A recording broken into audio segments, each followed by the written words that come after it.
Terrible topic. All Terrible right. topic. Hello, everyone.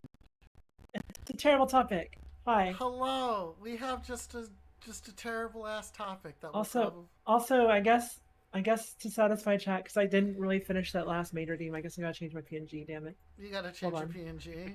Okay. Well, hello, everybody. Ah, Welcome to the first streaming into the void. is this the first? Is this the first streaming in the void of the year? Yes. Yeah. I mean, I, the last. I guess you're right. I don't. I just. My brain is like all over the place right now. Our last one was early December, so. Hmm? Yeah, you're right. You're right. Bravo may be Actually. coming to visit us. But yes, this is Speaking the of. first streaming into the void of the year.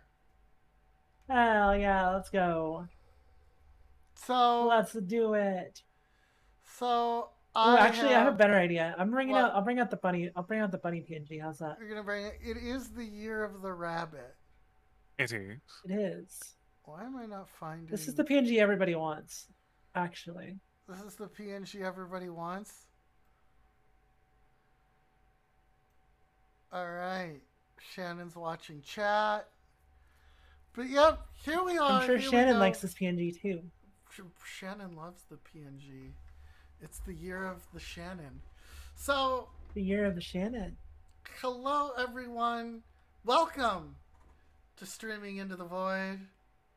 Wait, why is the logo so small? Oh, that's right. I need to change. Oh. Because I was shrinking it for whatever Da reason. da da da da da da da. Oh, because it's a different size than my previous one was. I'm using the smaller one. Can we talk that about how fits it amazing this way. Damie's model is right now? We can. It's very unsettling. It's very expressive. I'm just like constantly baffled by how much expression you can get out of just having eyelids that work and a mouth that moves when you smile. Oh, but it's also just. And eyes that actually move with your own eye pupils. Like the pupils Right. move. Even with your glasses, they still move a little bit. They do. So, let's do our first introduction of the year. New year, same set. New streaming. Yes. Same set, new year. But anyway, I'm Damie, your dynamically augmented media independence wave 0 team refuge. I'm Princess of Austria of the Astral Realm. You know me as a chaotic princess who sometimes wears a maid outfit. Actually, often wears a maid outfit, unfortunately. Because chat kids redeem it, damn it. Hi. I'm Alutia. I don't think I can legally say I was kidnapped anymore. No. All of us are. This is also our first. This is also our first stream as officially Team Refuge members as well. So Refuge. So that's a really interesting one. I So, haven't been announced yet. I can't say I'm Refuge. That's not fair. Sure you can. Anybody who's part Okay, of the team fine. can announce they're part of the team. You just don't know what your wave is yet. Unless Yeah, you that's true. don't want to announce until your wave is done. I was planning to be announced when I was waved. But I think too it's late more now. sporting to wait until the wave is announced. Alright, well, nobody will remember this anyway because I doubt anybody's here. But here we go. There are Welcome- 14 people here. Oh, I didn't even know that. Hello, 14 people. Well, You know my chat's here. That's all I'm saying. I just You know my assumed they chat's left. here. So, welcome to the first, and we're also going My to have... chat leave? No. Yeah. Hello, Brambo, and also we are doing our first guest of the year. Dino. I was hoping I was going to say for the year because we did have a guest before. Yep. Yeah, Our we have first had official guest, after all, was Pep. our first Yes, we had official the guest mental was health Pip. episode. Yep, a very special. That was back when we were Chaos on podcasting. So It was. Back in the day, yeah. back in the day, on a very special Chaos on podcasting, we did. Let me add Brambo. We did do the mental health episode. Wait, am I? God damn it. Oh yes, Dino Chicken Nugget. Yes, exactly. That's what. No, we're here I'm not today. a chicken nugget. Yes, we now have the Dino Chicken Nugget here. Yes, yes. I'm No. on board. I'm on Don't board. you So dare, you robot. So today, so let's talk about, before we get into today's salvage topic, I did want to talk about something, and All it right. hit me. So, new year, new you, all that nonsense, right? Mhm. The question is, do we need a new set? Because I we mean, would we have to have could. someone design it. Ooh. Well, I think part of the reason we have the set as we are is because we just do not have the funding. Just threw for- something We together. really don't have the funding. Also, I mean, we're no longer sponsored by Stokasola, so as far as I'm aware, so we lost some funding even. Yeah, we lost some funding. We just drink Stokastola around here because we like it. Well, we Bramble do- Ale will sponsor. Oh my And so- god. I'm happy for a sponsor of Brambo Ale. So the primary set for the interviews is still where just most of the remaining budget still goes. We've not yet managed to scrounge out funding for Swimming into the Void. Is Fuki broken? You might need a What? reset. You might need a reset, Damie. You might need to reconnect to the chat. No. Oh, We there don't I need- am. We don't need to do that. Oh, never And mind. so All good. I think we can probably wait Welcome, until we Rambo. have. We Thank need you. just actual funding first before we actually Right. have to upgrade the set. And I think Don't spill any beer on my couch. Perhaps we should. Perhaps we should. I promise Perhaps we shit. should seek sponsorship. We should seek sponsorship from Brambo Ale. this is also our Yeah. first. That's not a bad idea. This is also our first time really just having a schedule. I think. Yep. I suppose technically that's really our new us. Is You were actually gonna having make a the schedule casting this time. couch a set? Whoa, awful. So, But yeah. perhaps next year we can find sponsors for yeah. Swimming into the Void and upgrade the set. Do I have to slap your ass again, Damie? I don't. Why are we slapping You- my ass? Because you still didn't do the thing that you said you would do. I have to figure out how to get the. I have to figure out the PayPal issue. Ah, okay. Once I figure out the PayPal issue, then I will put up my. Okay. And that would go on my normal streams, not on our podcasting stream. But yes, I am planning on. What Brambo's talking about is putting up a donation goal and sub goal to get me to TwitchCon, Hell yeah. which We're getting Which you I to will TwitchCon. which I will need funding for. But it's always interesting because you hear new year, new me, and honestly, I don't see that. Like you see people making changes and they're like, "Hey, yeah, new year, new me is bullshit." That's the thing. Sometimes I think it's new year, keep doing what I'm doing correctly, right? Rather than focus on Stop doing the bad things. Start doing better things. start doing Yeah. better things, right? Because it's still the same you. You can just like make better choices if you want. And I know the new year is really symbolic. And so I had thought for the new year, well, do I switch up the set because I have some new assets that I can work with? And I'm like, that's a lot of work. I'll just give the assets to Zova, and Zova can design the set for me. But we also, I was like, well, does it work? And well, I would love for us to have a better set, like so that we're not in the basement of the studio. I would love to have a better set, but I think the first thing that we wanted to do before we tried to do a better set is try and get a better schedule. And so, what is We it? did that. We have no Yep. schedule now. So our idea is the second Friday of every month, we will be doing Streaming into the Void. Yes. Is our plan. So that way you guys aren't like, oh man, when is Streaming into the Void? And so it's not just all three of us got together randomly, it's Streaming into the Void. Used to be Streaming into the Void. We used to be that- random and unplanned. Yeah. And We so in that used- way, we are new us because we are changing the formula. We're no longer randomly just showing up and being like, all right, this is now Streaming into the Void. Welcome to City Brass version edition to Streaming into the Void. Yes. aka the stream where we talk about Dracula for 3 hours. And then the game breaks. And we continue to talk about Dracula for another 2 hours. That's probably a good thing we'll probably do for the new year, actually. It's just sort of... Because it has Reminisce. been quite a while since this started, back when we were Chaos on Podcasting. Yes. Yeah. And so maybe people actually do not know quite how this came to be in the first place. Yeah, we should talk a little bit about our origin, I think. Yeah, actually, I don't know your origin. That's true. Well, let's talk about it. Let's Our discuss origin story. our origin Back when story. we little Zova and Alutier did not know each other, and Yeah. I was asked to hang out with Damie on his streams because, well, Damie wanted me to hang out with him, and Yeah. I was like, all right, sure, bet, I'm down.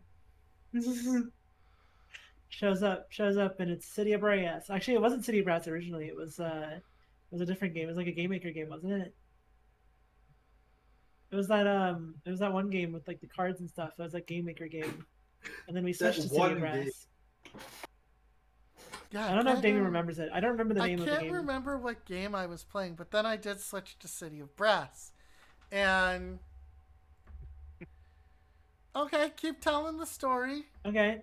And so we were playing and we were talking about whips and sort of got into the conversation of Castlevania and whips.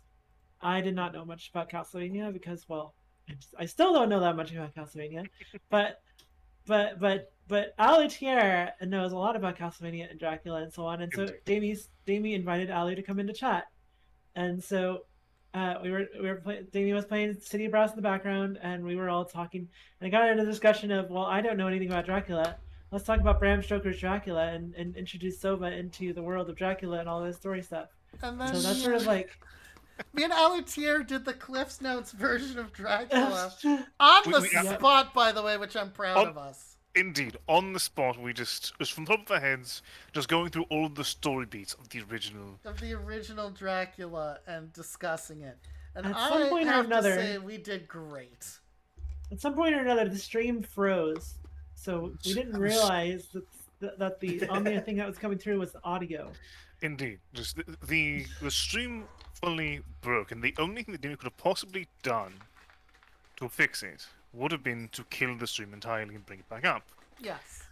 But we figured, I think even chat was actually rather inactive at this point. But Yeah, chat was the three of us right. was having so much fun just talking.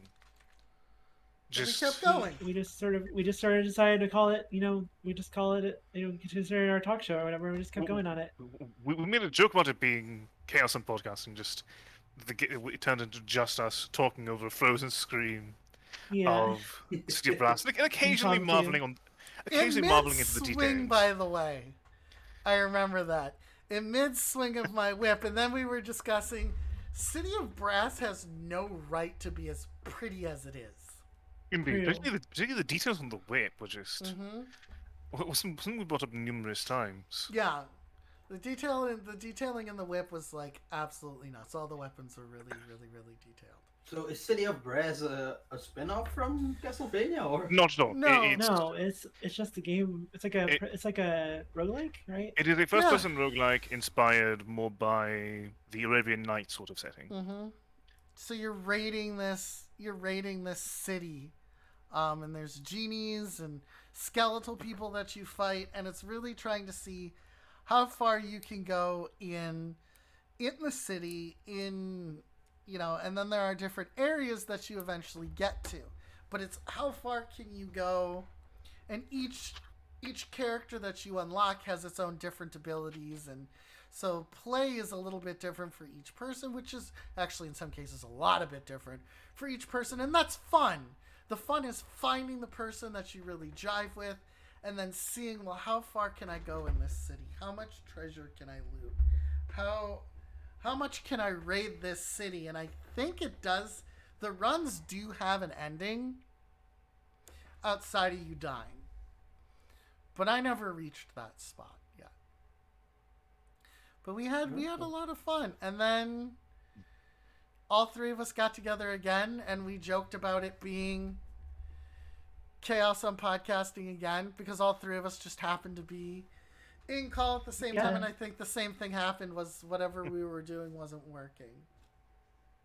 The first, I think, 3 iterations of the Chaos and Podcasting were there are technical difficulties. All 3 of us are here. We're cursed. Let's just talk. Right? Yeah. Let's just talk. Let's we just we do sort of chaos on came up to the podcasting. idea also that we sort of got to purposefully avoid Castlevania, because if we start talking about Castlevania, any Oh, other me and topic that we Alu- ever start, Me and Ali will It talk will be about gone. Castlevania forever. It's true because there's so much to talk about because it's a long-standing series. It has a lot of rich lore and a lot of interesting gameplay design because every single game in the series is distinct from one another. It is. Even games you would think are largely the same, such as Rondo of Blood and Dracula X. Do not play Dracula X unless you do not value your sanity. But this is not the Castlevania episode Which of Streaming which to I the do Void. Not the so, Castlevania I mean, episode. And this is also not the fighting games episode, because Alan and Damien can talk about fighting games for hours Yep. too. That's actually it's why we have the sticker of Simon Belmont at the bottom to remind us that we do not talk about Castlevania. Oh, as we've learned, just there's so much topics that we just, if we start talking about, we will not stop talking about. And interestingly enough, our first, I suppose, successful iteration of Streaming to the Void was not even on. It was not even set in the studio in the No. slightest. It was actually on Zova's stream. Oh yeah. Yeah. The first time that we actually had just impromptu Streaming to the Void that actually had a starting point and a clear-cut ending point. We actually wrapped up everything we were talking about very cleanly while Zova and Damien were playing Warframe. Yes. Oh. we're Oh playing dear. Warframe. I guess, yeah. Yeah. Wait, Damien is also Warframe streamer? Davey only played Warframe for a short period of time. I tried to get Damien into it. It Damien had makes fun me, while he was playing with me, but Yeah. that was about And, it. but it also makes me motion sick. But yes, I only have fun playing with Zova. I only have And- fun playing Yeah. with Zova. So, Damien loves playing with me. because I, Damn, steady. Well, I'm not good. Well, I mean, I mean, we do have Yeah. Damien and Zova do like games and stuff on Fridays usually. Yep, we have to start Damien Zovadu again. I bought you Need for Speed, and I have Need for Speed, and we have to play it. I don't And know we when we're have gonna to have time to play do it. that. Maybe Yeah. next week. Oh wait, no, but next week we're supposed to play Sea of Thieves with Toya, so I don't know. Yep, next week we play Sea of Thieves with Toya. We'll get there. We'll get there. We'll figure it out. make sure that you at least do something then. Yeah. 'cause, And don't crash the ship. the general topic that we were sort of running through, and I forget how we started on this topic, was horror films, actually, as our first Yeah, was our first complete topic. one. Yeah. Because I know at some point we started talking about hillbilly horror. You got to share your custom car Oh, God. skin. I remember that. I remember the hillbilly horror stuff. Hillbilly horror. I forget precisely how we got there, but we were talking about horror films. We went into hillbilly horror. We also talked to the end of it really ended up on Lovecraftian horror and how Yes. it's somewhat different from cosmic horror You made in a general. 'cause couch. It's a very specific brand of cosmic horror. Yes. yeah. It is its own unique. And a lot of Because- it was actually spent discussing the details on why Event Horizon doesn't quite qualify, if memory Mhm. serves. I Yeah, remember it's we talked about Event Horizon, freaking movie. Great movie, by the way. Event love Horizon Event is a good Horizon. movie. It's I cosmic have horror. never but seen that movie. It's an so older good. movie now. It is older. I think It's it's before like your what time. from the 90s. I think it's in the Yeah, late it's 90s. 90s. That explains it. Yeah. It's from. But it's- TLDR. Ship goes into black hole, comes out of black hole, or not black hole, like rift or whatever. And there's something not quite right on the ship, and something from hell or something like that. People dig their eyes out and stuff, you know. It is Hellraiser in space. It is basically Okay. Hellraiser in space. For better or worse, it is Hellraiser in space. Yeah, and it's Well- it's So I have never really seen Thanks. horror, but that's because my whole family is like, they cannot handle horror at all. Hmm.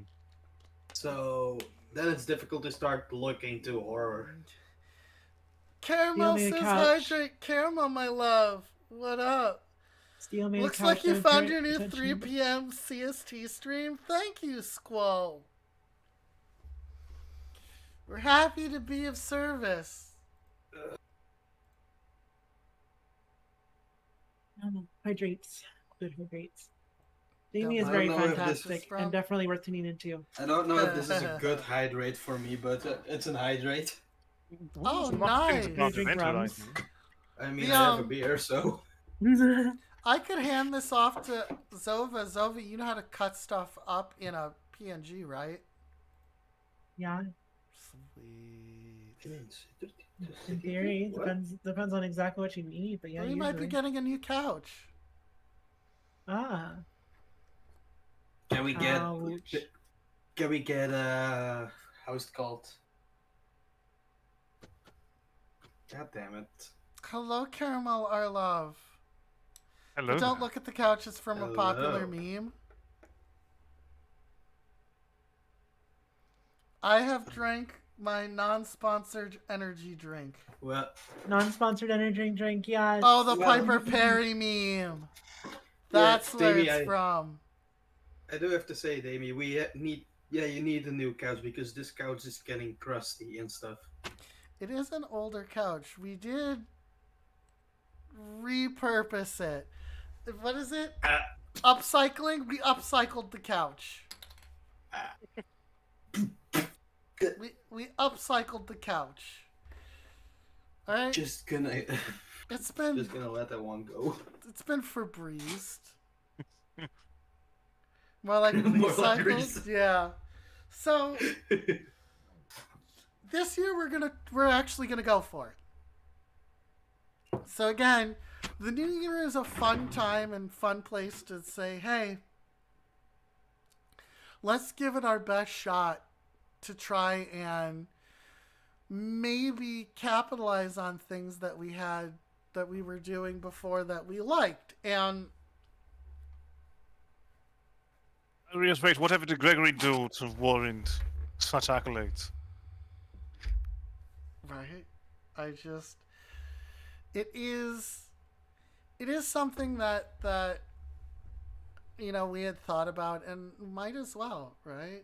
You want a joke? All right. Davey. What? No, they wanted the joke. Yeah. Tell us a joke. All right. Here we go. Beer jokes. All right. Let's see. Beer joke? Dad joke? These beer jokes are not. These are not good. Then don't do a beer joke. Oh, a Roman walks into a bar. He holds up 2 fingers and says, "Give me 5 beers." That's actually really good. That was. What did the bottle write on the postcard? I wish you were beer. Oh, this is a good one. I like this one. This one's a good one. What does a skeleton order at a bar? A beer and a mop.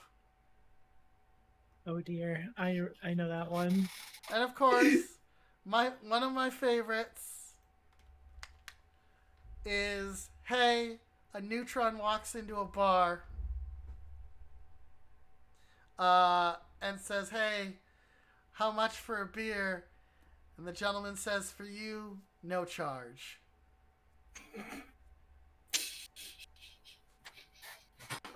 That's up there with 2 atoms are walking down the street. One atom stops and goes, oh, I think I've lost an electron. The other atom goes, are you sure? And the first atom goes, I'm positive.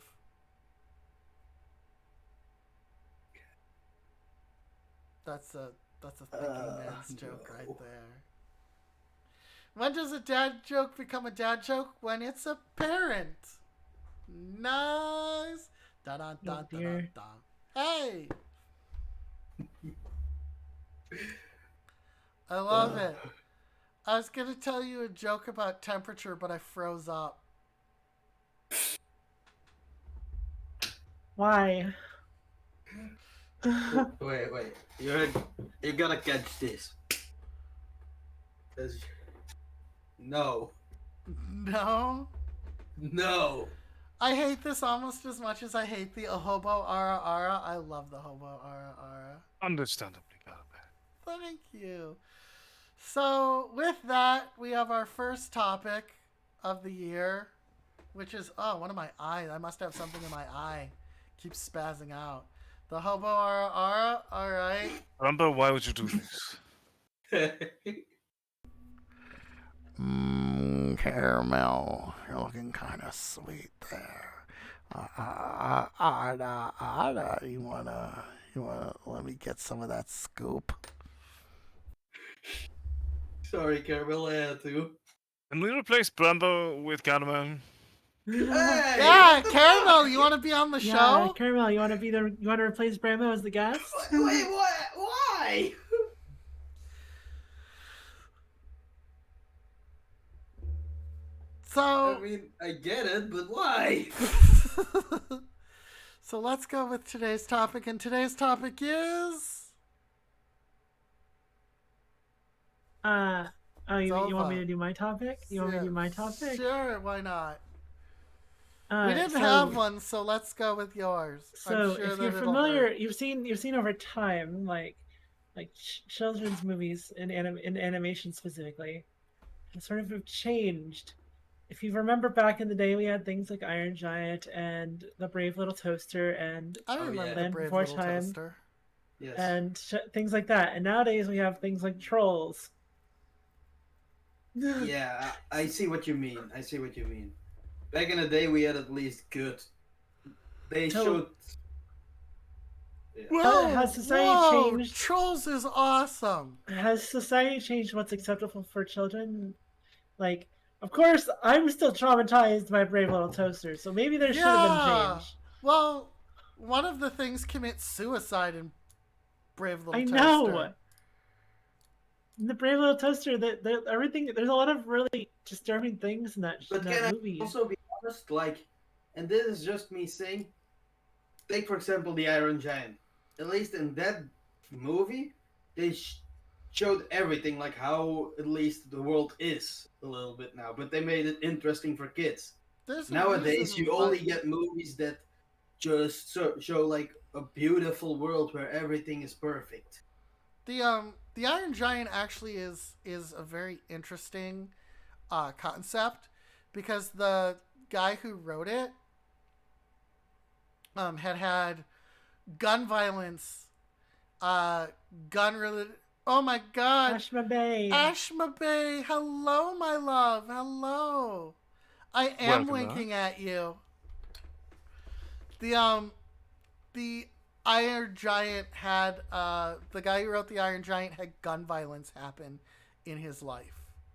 That in his family there was a death by gun violence, and so he was writing a story about what happens when you make a weapon that doesn't want to be a weapon anymore. And that's how we Yeah, got because the that's Iron the whole. Giant. That's the whole point of the Iron Giant is you have a weapon that doesn't want to be a weapon anymore. Also, Vin Diesel did the Iron Giant's voice. Did not Was know it Vin that. Diesel? Mm-hmm. Yep, Interesting. Okay, now the movie became 10 times better. right? Vin Diesel does the Iron Giant. Just like how Vin Diesel does Groot. What do they call the Yeah, kids in Groot. Belgium? I am Groot. Brussels Brussels sprouts. Nice. Oh my God lord. damn it, Steel. Yes. Oh, but also, I do have to say, the Iron Giant has traumatized me also because of the one scene where the kid is watching a horror movie on his television. That was perfectly done. Are you certain it was Vin Diesel, not his cousin Tin Diesel? Oh my god. Oh my god. No. Why? Why would you do that to me? Yes, Alu. I want to say I've done nothing to you, but the Hobo RR came out today, so. Like, I don't know what else to tell you. I have done nothing. What's fun is Vin Diesel's real name is Mark Sinclair. Nice. No, but another great example for that is like Atlantis, the movie. Oh, I hated Atlantis. Amy, I will I never slap watched you. Atlantis. I will Ooh, slap another you, good Amy. another good movie from back in the day, Treasure Planet. It's freaking dope. Oh yeah, that was an That had some amazing really movie. good themes and stuff in it too. Treasure Planet was okay, but it was no Road to El Dorado. That is Dude, also Roll the cool. El Dorado is freaking dope too. It was supposed to be a series, but it didn't perform well enough. Yeah, Hmm. thank you. Right, The Road to El Dorado was I amazing. have not watched it. No, there's a lot of things I need to watch. I'm It's- Hey, sorry. you really need to watch Atlantis. It's so good. It's okay. It's not. I wouldn't. Yeah, it Hey. didn't do well, so they can't. Problem is that it's hard to do feature length animation when Disney existed. That That's is true. That Ooh, was another good one. that was the Um, problem. Cusco. Was Emperor Cusco. Oh, yeah. The Emperor's Emperor's New New Groove. Groove. Emperor's New Groove. Emperor's New Groove was freaking dope too. Oh yeah, I love that movie. That was during an awkward period in Disney's life. It is true. Which is, it also, Disney. I have to say that Disney Plus has been really interesting because they've stopped releasing feature films, and now they're just doing stuff on Disney Plus. So like Strange Planet and Ron's Gone Wrong, these had very limited, I think, runs, if any, and then went to Disney Plus. It's interesting how Disney Plus is like how these on demand are sort of changing how we get our children's movies and our content that we get with it. It's very interesting to see how that goes.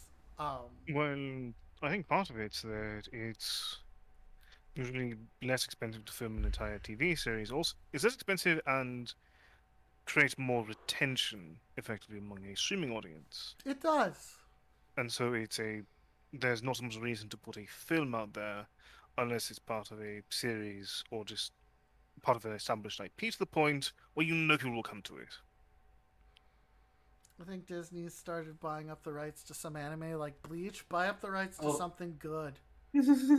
They have What? already bought the rights to Bleach. Bleach sucks. Did they really? Yeah, they have it on Exclusive. there. I don't know anything about Bleach, so I can't say whether it's actually Other not. than it sucks. I Among think it's good. among the big three, I stand by that Bleach is the best of them. I say One Piece. No one has time for that. No one has time for One Piece. Yeah, but I have One but Piece I have is watched it from 1,000 the beginning. episodes. I have watched it from the beginning, so that's why. If you didn't watch it when it was coming out initially, there's no way to feasibly catch up without just dedicating such an excess of your time. Yeah, there's no It's reason it's doable. It's doable. There's no reason You to just- devote your that much of time to anything. No, it's doable. You just have to clip out the filler episodes. You could do that just- with 2 seasons of Naruto. You just clip out entire 2 seasons of Naruto? Yeah, they did 2 seasons of filler. Ah, I see. And the Naruto fans defended this. Why? I mean, hardcore fans will defend anything a freaking Yep, show they're or whatever like- does. Like, oh, the filler arcs will be done soon. Like, why do you have a filler arc? Like, what are you doing Why do here? you need a filler Well- arc?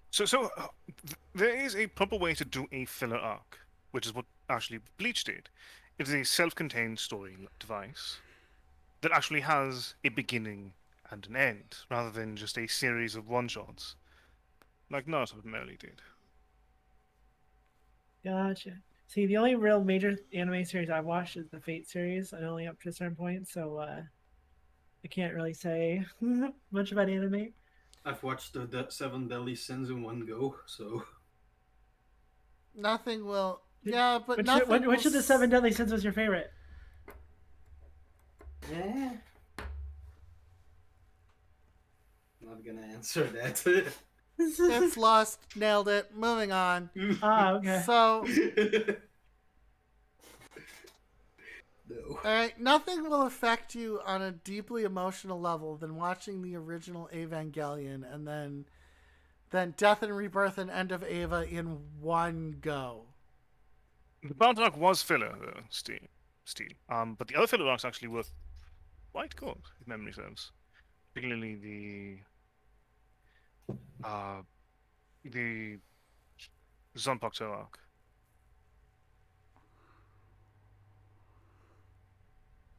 The Jean-Paul show? I don't know anything about that. Maybe I'll give Bleach another shot, but I'm not promising anything. Don't I'm drink actually it, though. going through Don't Bleach drink right it. now. I'm actually going through Bleach right now. Don't drink it. Too late. Too late. The other arcs are good. I've never. Ooh, hot takes. Hot takes. Bleach is one of the few anime that the character changes clothes. Yeah, that's fair. That's Oh, really? That is true, though. Fair. That is true. They do wear different clothes. And One Piece does that also. Like, you can admit every time they go to a different island and stuff, they have all different clothes. He's a terrible hero. He's an awful protagonist. He's not a hero. Yeah, he's an awful protagonist. I just... Eh. I'm not... It's the friends we made along the way. That's it.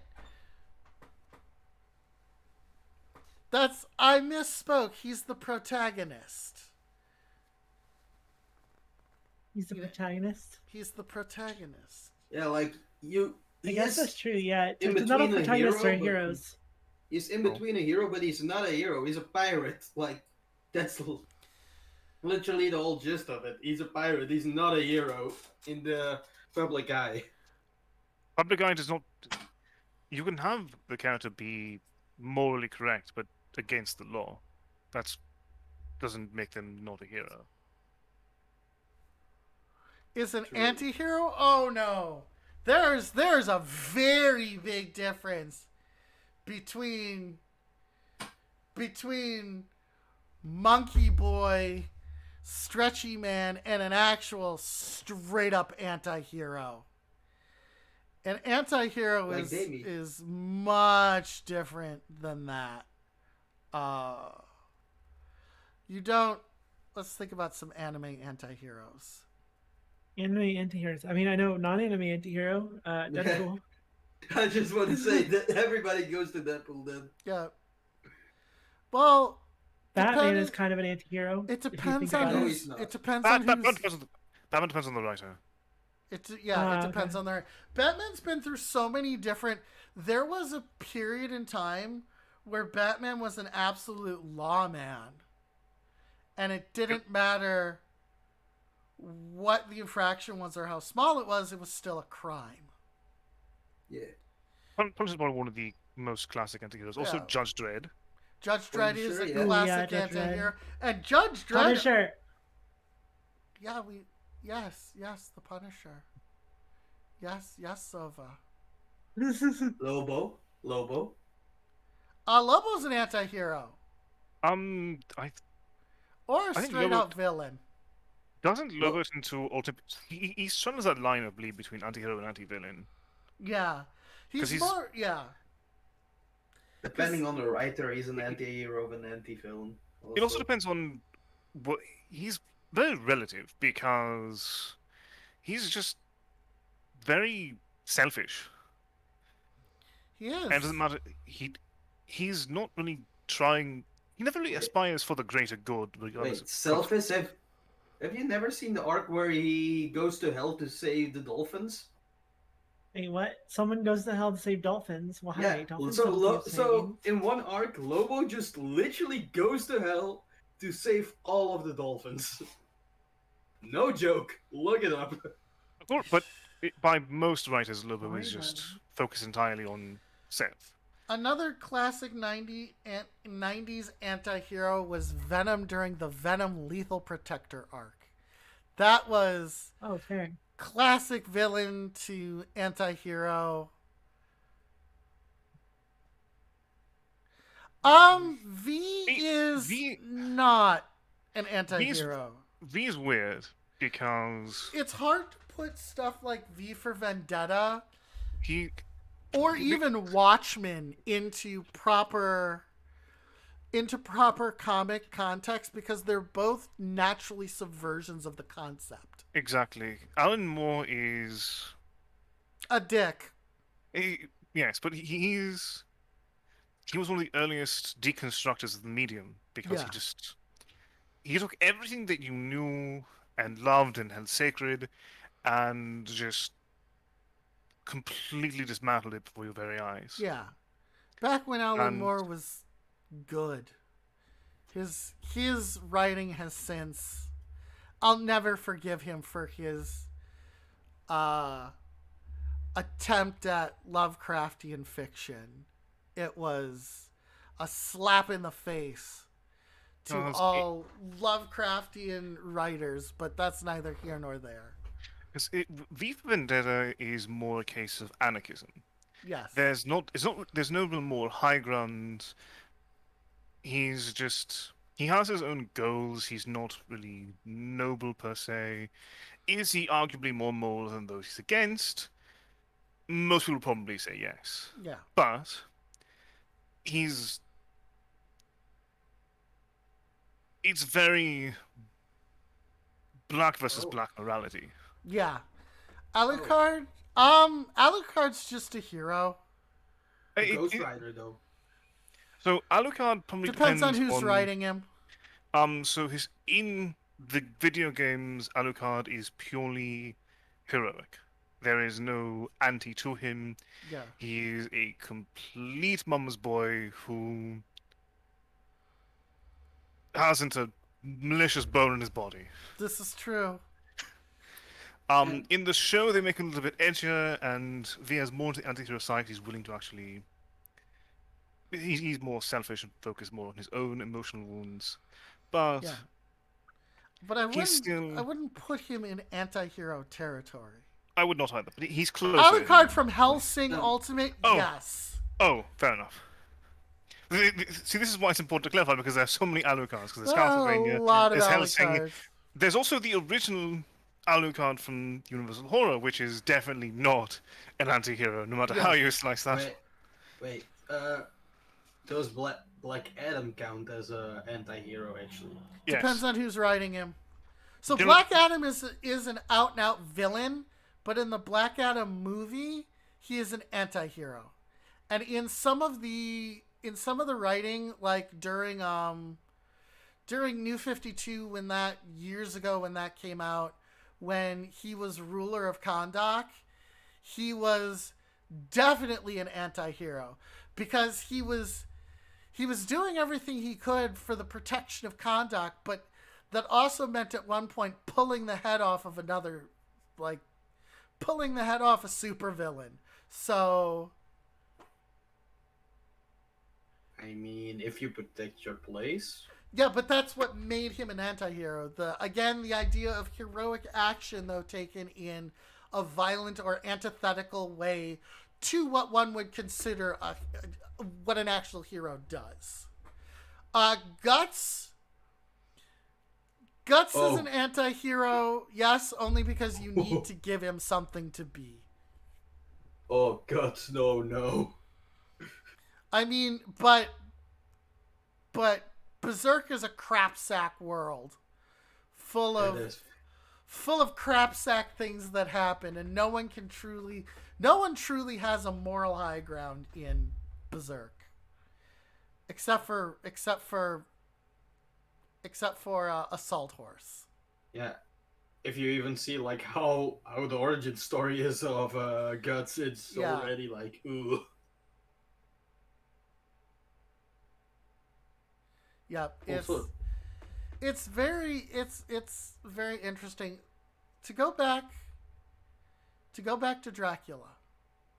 There are sometimes attempts to paint him as an anti-hero in some media. I don't particularly care for it. Dracula is a good romantic villain. I think the best way to really paint Dracula in a positive light is more as an anti-villain, Yes. where just his morals and goals always are villainous. You can never really paint them in a way that is heroic. Yes. The question is mostly the framework, and Isn't heroism like what is heroic literally a matter of perspective though? Like, to an extent, To but be it's fair. all. To I an think generally, extent, but in writing we deal in tropes and constructs. it's why you can have. Someone's perspective makes a villain seem like a hero. For instance, the God of War series, one of the probably more famous examples of this, Yes. because Kratos is not a good person. No. He is not a hero. He is not doing anything for anyone's salvation other Until than the his new own. games. Until the new games, still. Yes. Classically speaking, though, all of Kratos' adventures in Greece, he is the farthest cry from a hero. Yes. Is he morally more sound than those he's killing? Usually. Mostly. Not by much, No. but predominantly he is of higher moral fiber. He does. And in the new arcs he has a boy to protect. So he's working from his family. Guess what you found? What did you find, Mirth Amber?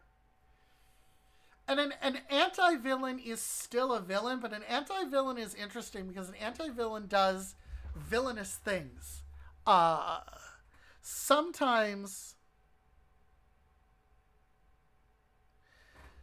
Oh, the anti-villain chart.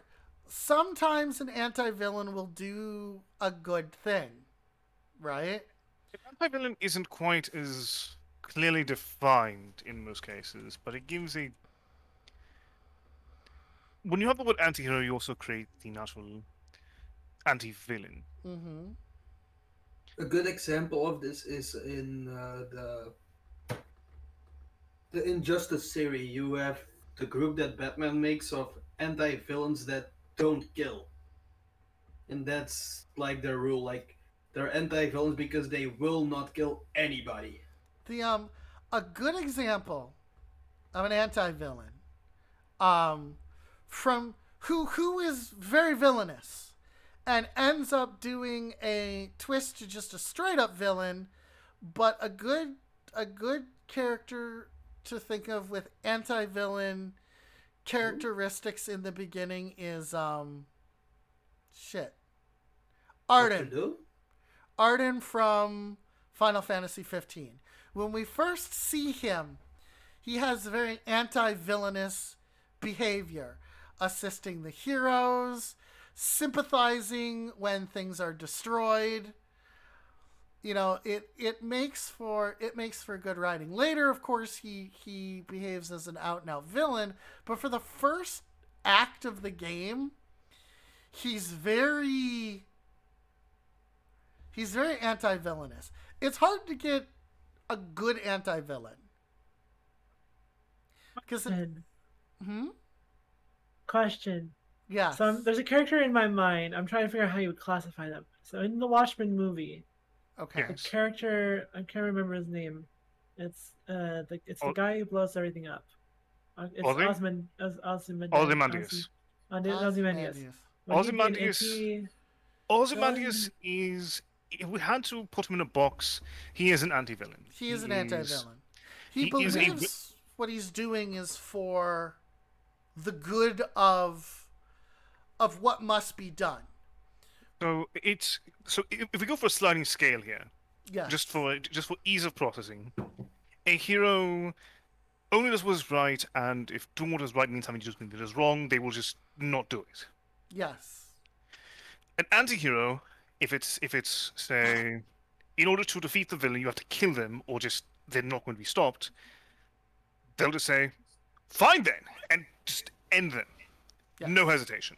There's no moral quandary there. It's this is what Absolutely. needs to be done, and so I do it. It doesn't matter the cost.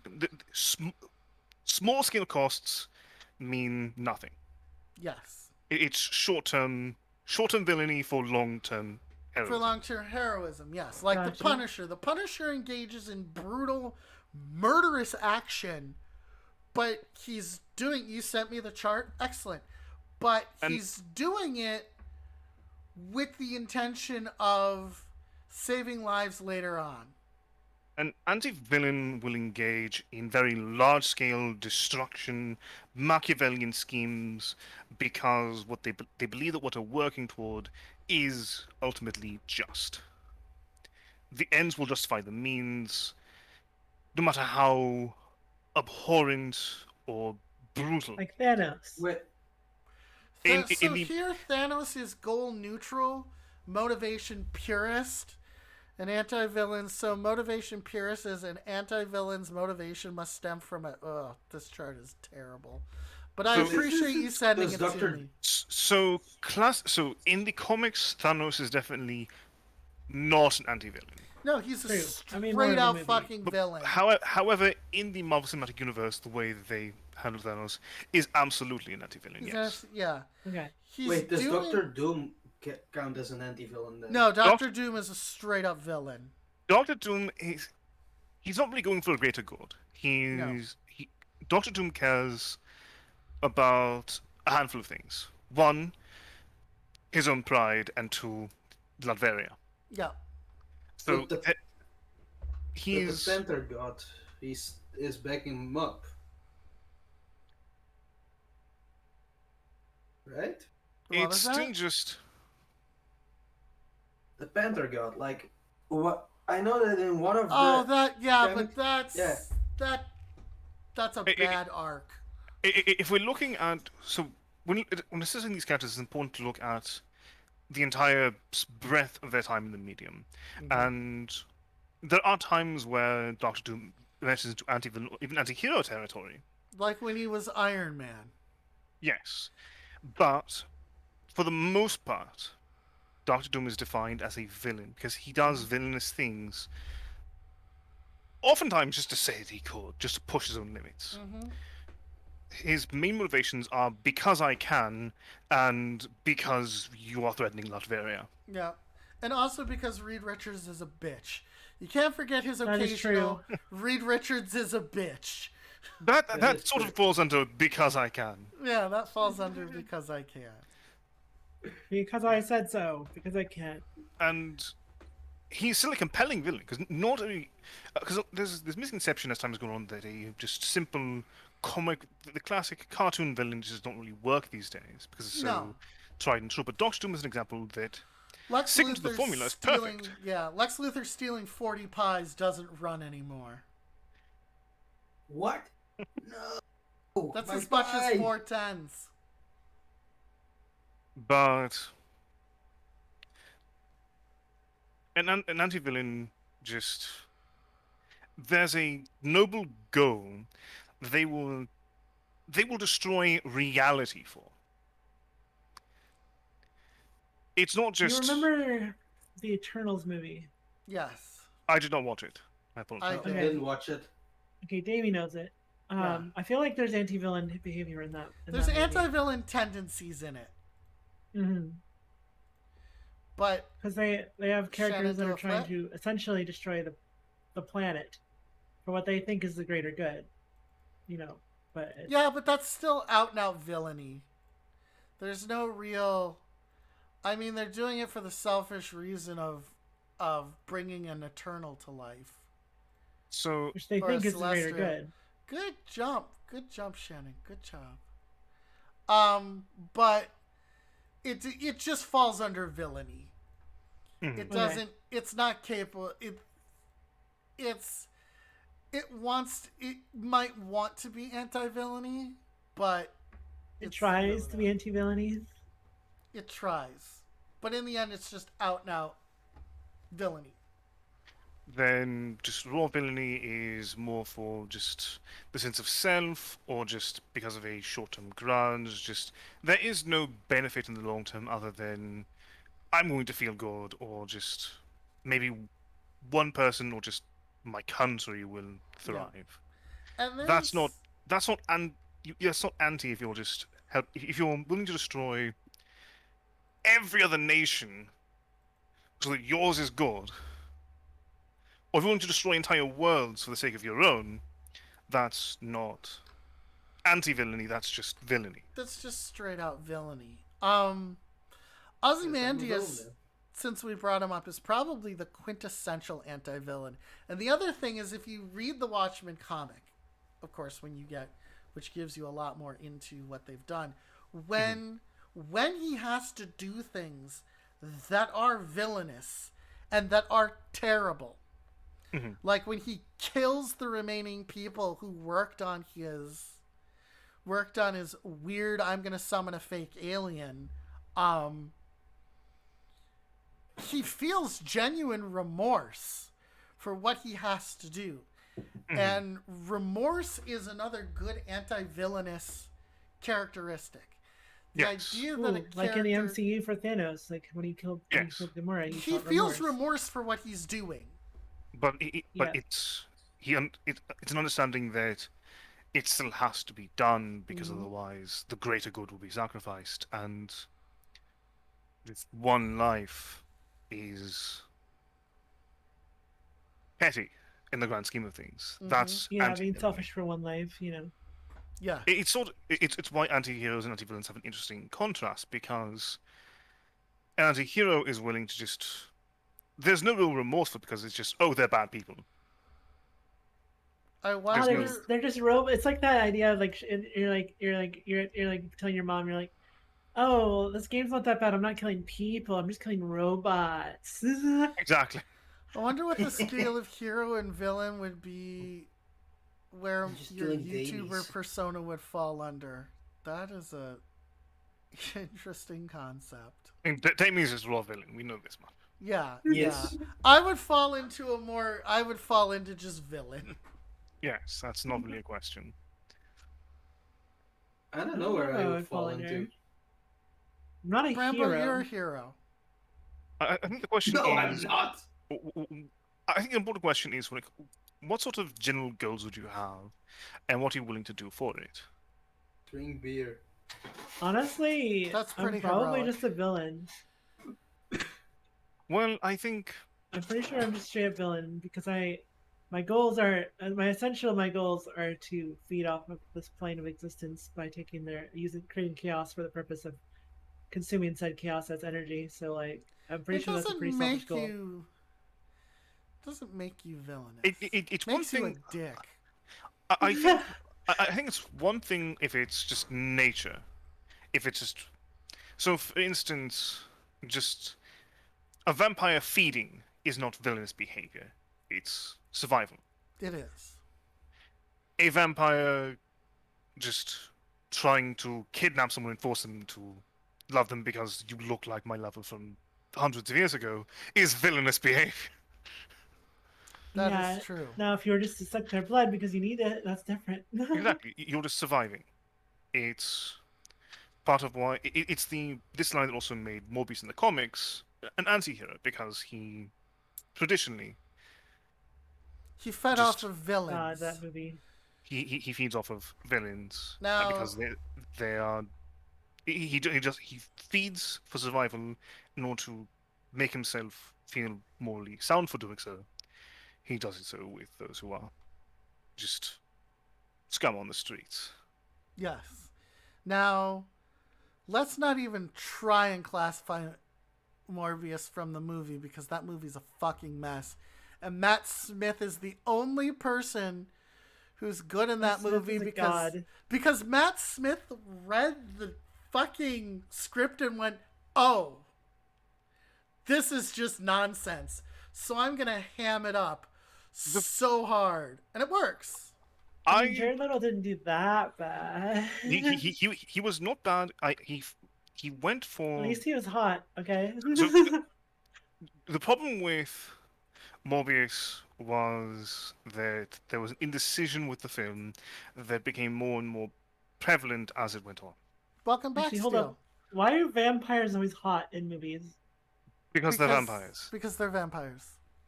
Oh, thank you. Vampires they're are not supposed to be a sensual predator. Well, because they're as predators, vampires have always been rooted in manipulation, Mm-hmm. and so this also, even when we go back to actually the classical sense of the vampire has always had a degree of being able to control their appearance.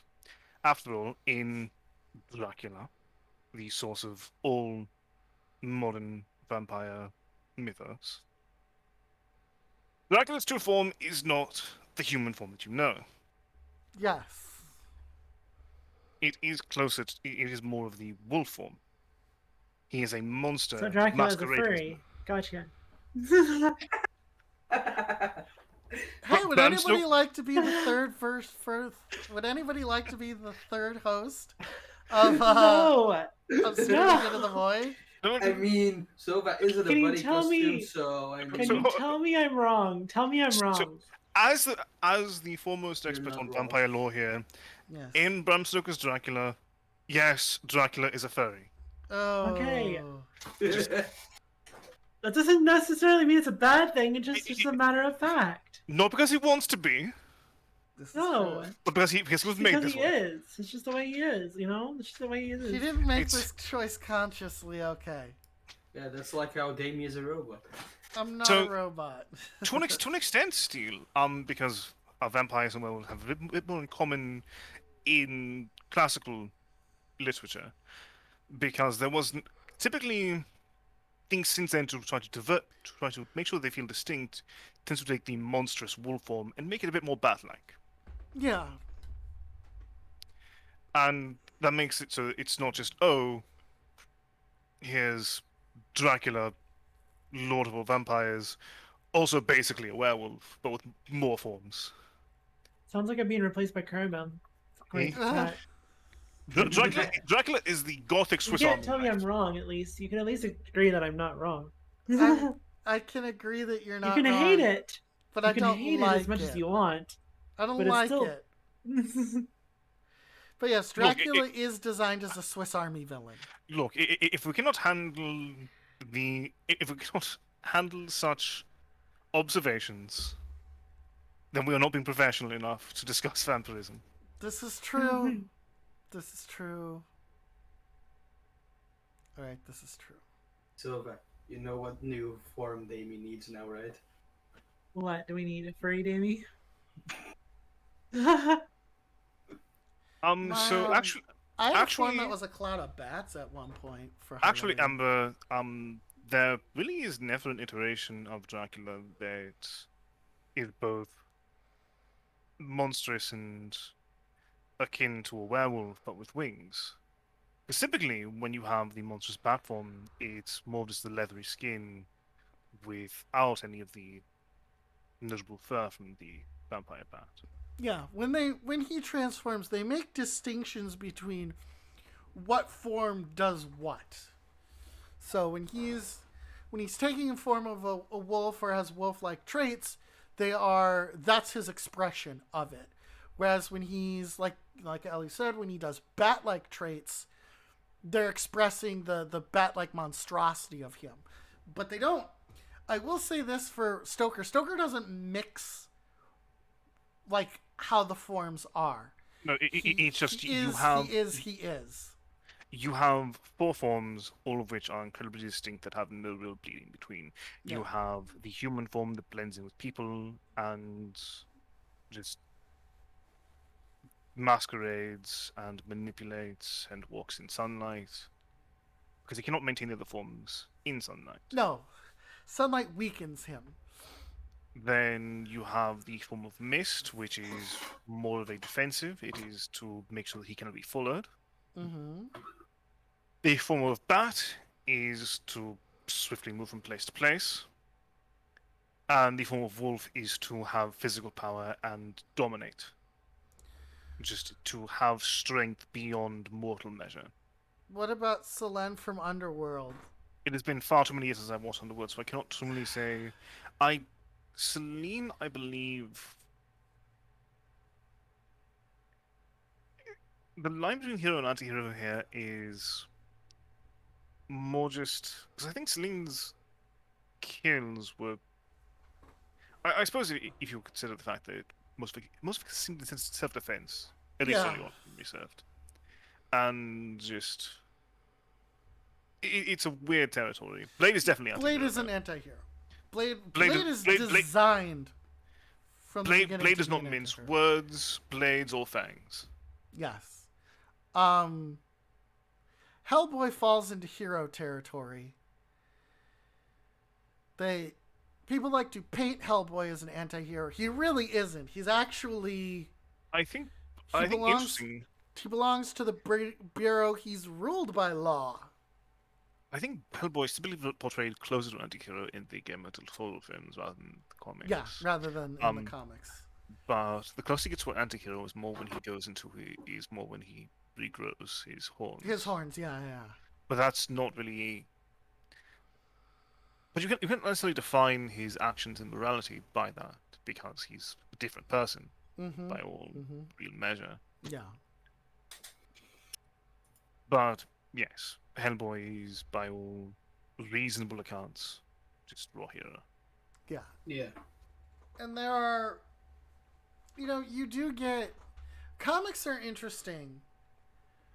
Comics are interesting when they deal with people, because comics get handed off to other people, or the executives are like, okay, so we're gonna give this character to this writer, and this writer has this image of the character, and so there you go. And so it's why you have it's why you have the alignment chart for Batman, which works. It's why you have the sliding scale of the Incredible Hulk's heroism, and also how bestial he is to how not bestial he is.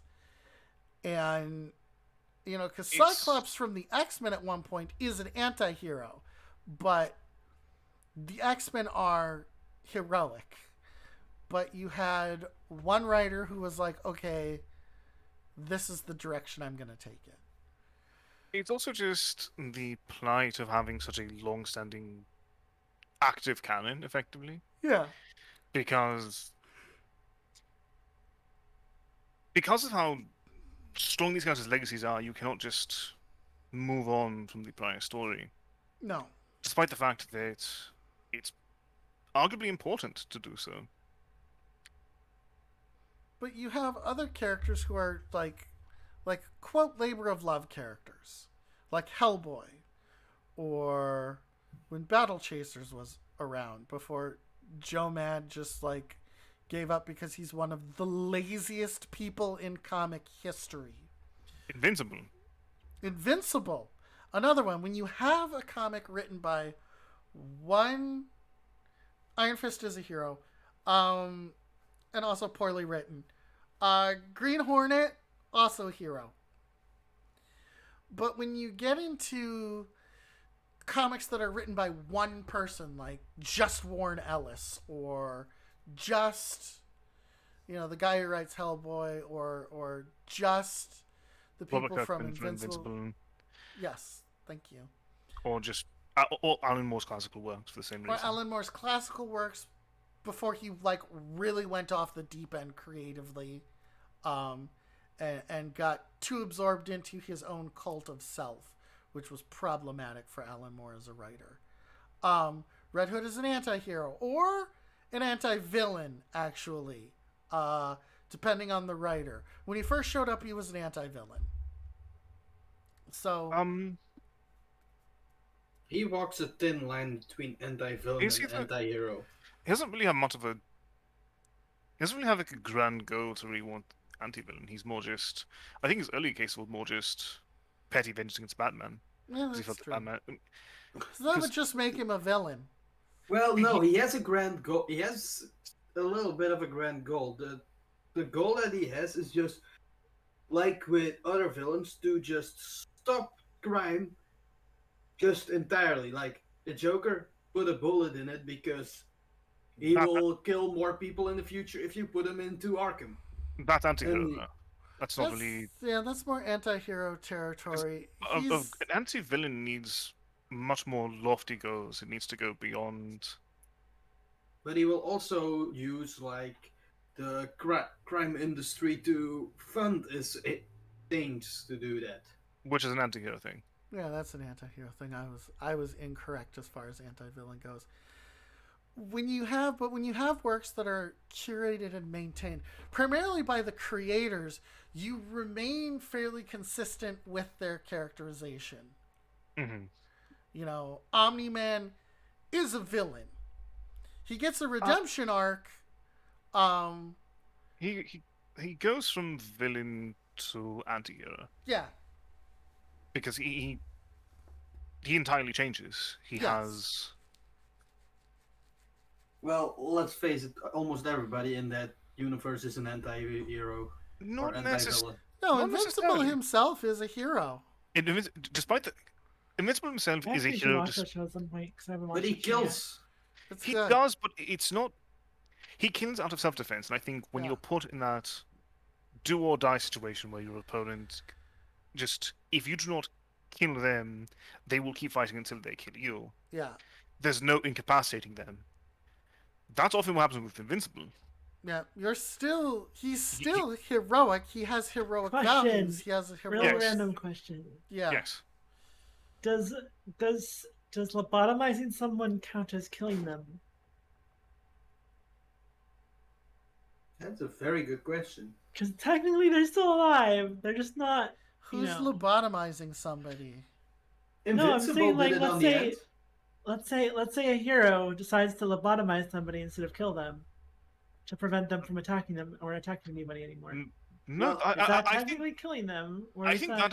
I think it goes beyond. I think that's actually worse than killing. I think by that falls into cruel and unusual punishment. Yeah. But that is Suppose what you're right. Invincible does on the end. Does he? Yeah. Like, okay, I don't know if I can say this because this is like a giant spoiler to it. How long has it been out? What's the rule on let's hold that? off because I think Yeah, let's Because hold of the off fact on that.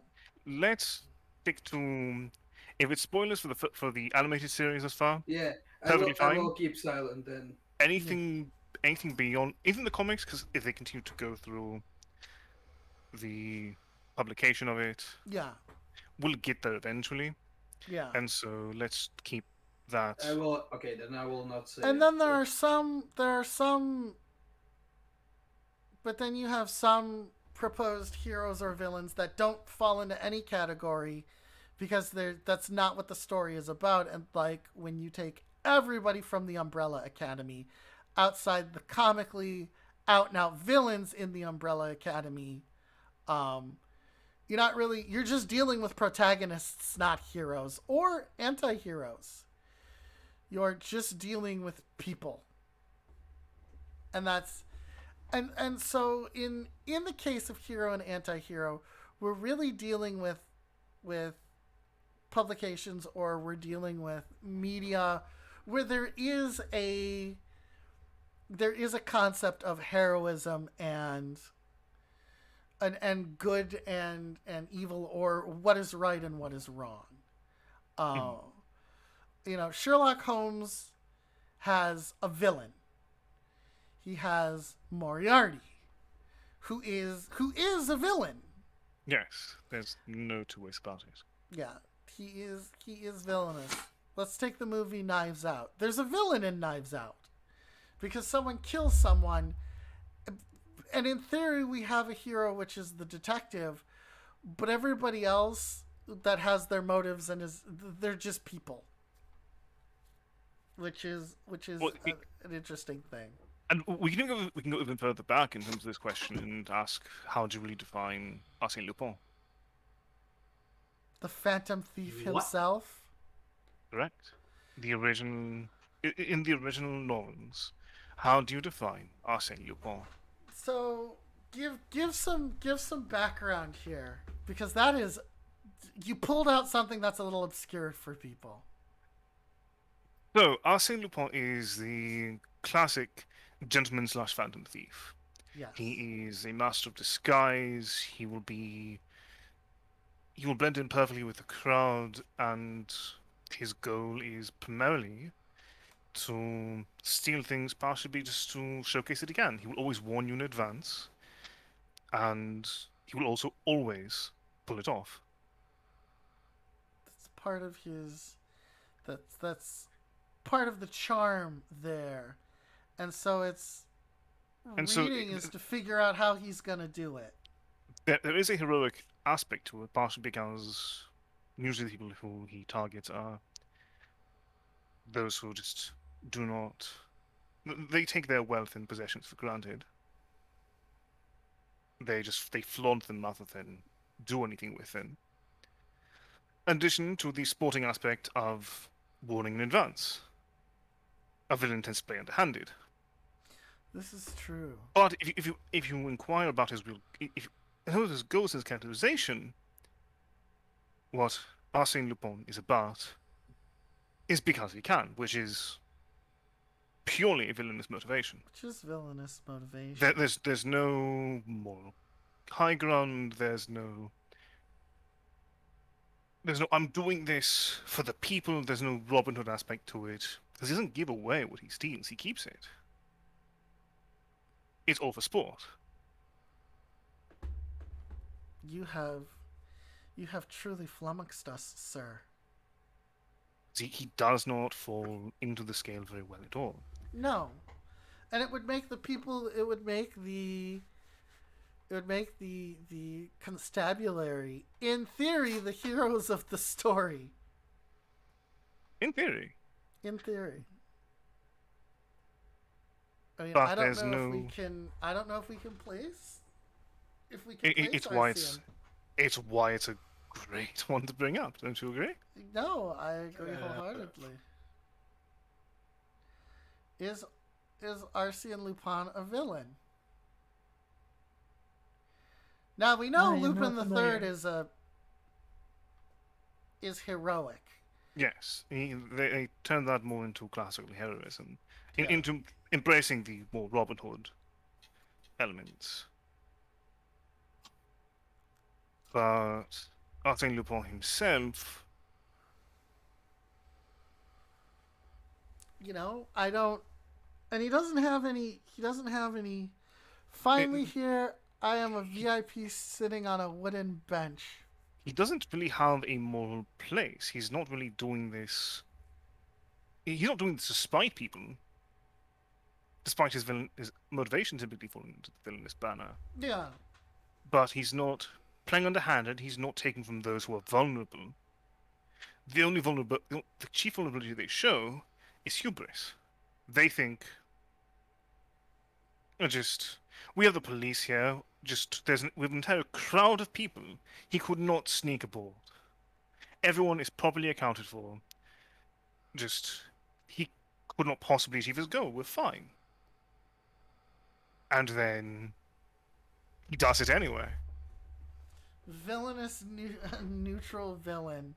A character like that would be considered lawful neutral. He has his own code, but he doesn't care about good or evil.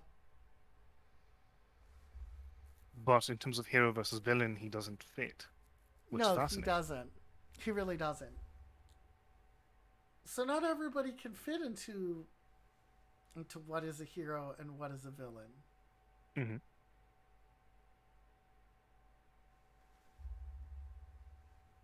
You have flummoxed us, sir. You have stumped us. She has Well, indeed. We still have what, What like about- 30 minutes before you stream? I will not be streaming today, Look. actually. Oh, really? Something came up. Ah. What Ah. what characters would you consider to be neither heroes nor villains nor like where like in the middle, like what would you consider? See, that Oh, I think those characters are few and far between because you need someone who's more. I can only really find those sorts of characters in more classical literature. Yeah, you're dealing with more. Yeah, you're gonna deal with a more classical literary concept than anything else. Because most literary characters still tend to Hey, tend to Bob. follow this line perfectly It's a clearly. Bob. Welcome, Bob. Like in. Because Oh, please continue. oh no, you go on. In our, I was just gonna use an example. In our relationship, people clearly think Bob is the hero, Yes. and What do I you am mean? the villain. It's very Bob- obvious. Bob and our nemesaryal relationship, you would root for Bob. Bob We is the already do. hero in the story. I am clearly the villain in the story. that's because it's true. It is a matter of perspective, though.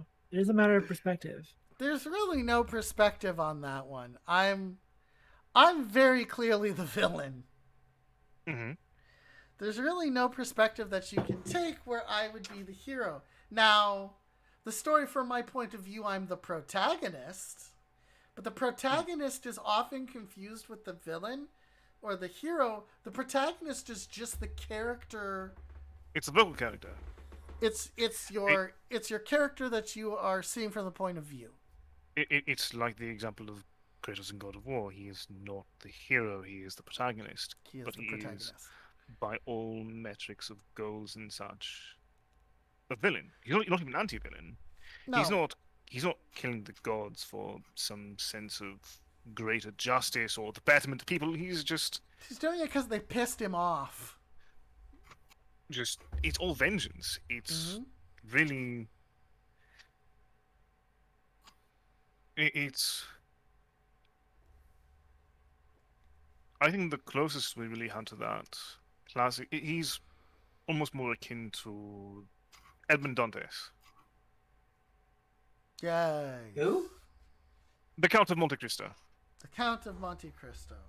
Who's also the Count of Monte Cristo, I would say, is in his book is probably a villain or an anti-villain. Although the people that he's fighting against have wronged him. So would that not make him I think a hero? if you look into his perspective, he's an anti-hero. He's willing to do what needs to be done to get in order to 'Cause- achieve his goals. yeah. And so he sees evil as morally corrupt. But is there really heroism being done by his revenge? No, And not I- really. He ruins And almost that makes- everything in his path in order for his quest for vengeance. Exactly, and he is ultimately a villain protagonist. But he's an interesting fine line there because he does straddle that line between anti-hero and villain, depending on your analysis of the events surrounding. This is true. I mean, the people he's screwing over are, for the most part, not great people. At all. They've wronged him, they jailed him, they jailed him falsely. He got screwed. Like royally. And when he gets out, he's just like, I'm going to get, because he has his fortune when he gets out. Mm-hmm. He has a fortune now, thanks to his fellow prisoner. But his goal and his fortune then becomes focused on screwing over everyone and everything that he thinks or that he knows wronged him or even thinks wronged him. That led to his imprisonment and misery. His goal is to fucking ruin these people.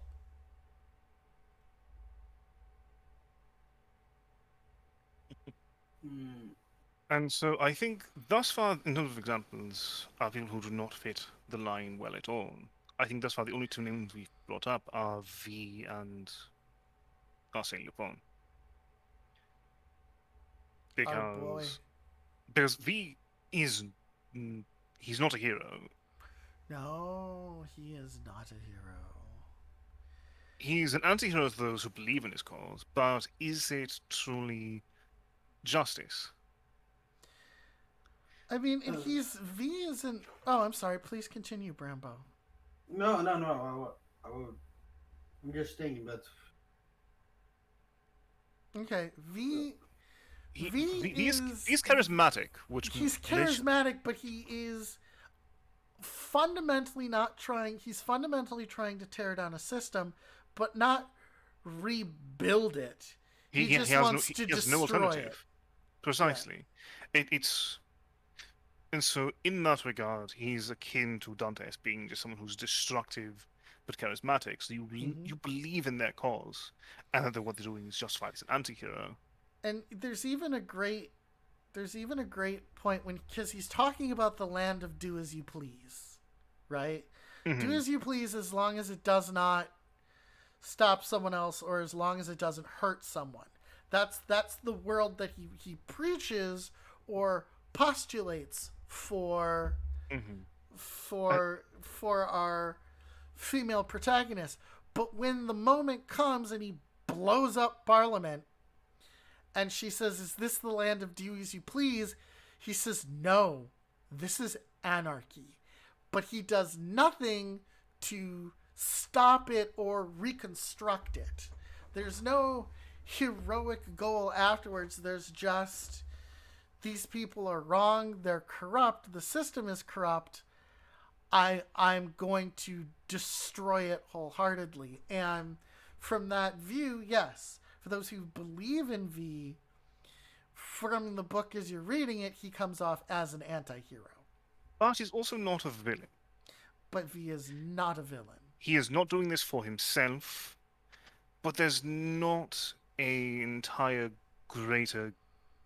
So he's not an anti-villain because there's not really an entire greater good, because he's not putting something in place of the destruction. He's not even doing anything. He's not even doing it out of revenge, Steele. Which is actually pointed out when you get to the part of the story where you find out what happened to V. You see his record. They read the medical record. What happened to him in the camp. V is not doing this for revenge for what was done to him. He's doing it out of what he feels is a fundamental lack of justice. A fundamental lack of justice and decency in the system as it is. Hence, it simply must be destroyed and replaced. But again... He's fighting corruption with villainous... He's using their own methods against them without really being like them, which is why it's a nebulous character.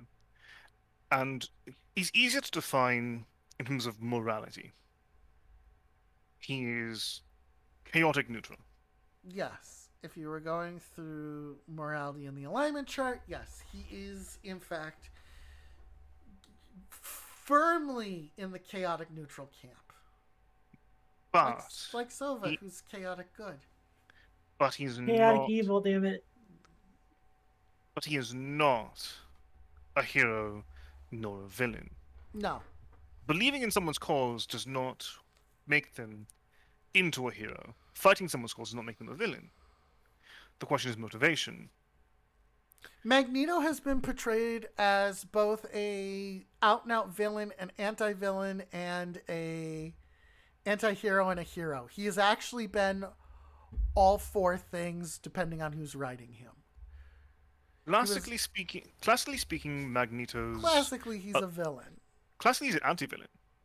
Oh, that's true. He has a moral goal. He has a standpoint of moral superiority that he can leverage to provide justice to his cause. But he's always willing to dismantle everything for the betterment of mutants. He will even destroy other mutants just so that everyone else that is like him can live free from prejudice. That's textbook anti-villainy. Yeah, In it's terms of, textbook, in terms yeah. of in terms of looking at his entire track record, that's how he's portrayed. It's clear anti-villainy. Yes. There are times where he goes a bit off the deep end, goes into full villainy. Sometimes where he pulls back a bit, goes into anti-hero, or just full hero. Or just full But by hero. most of his track record, it is anti-villainy. It's also. Because I mean, Hmm? and again, a matter of perspective. Like obviously, a person who's not a mutant is going to find Magneto to be evil. Exactly. Because Magneto will never fight for you if you're not a mutant. Yes. But he will sacrifice you on a dime. Oh yeah, absolutely. And so from Yeah. that perspective, you can say, oh, Magneto is definitely evil, but Magneto does have a... He has a moral compass. It just doesn't necessarily agree with yours. And that I think is probably the bar what separates a villain from an anti-villain, is the question of a moral compass. Yeah, indeed. Yeah, I think, yeah, when we're talking about anti-villainy and anti-heroism, again, yeah, we're right. We're dealing with a moral compass. And the Punisher is in some print, but definitely in his series.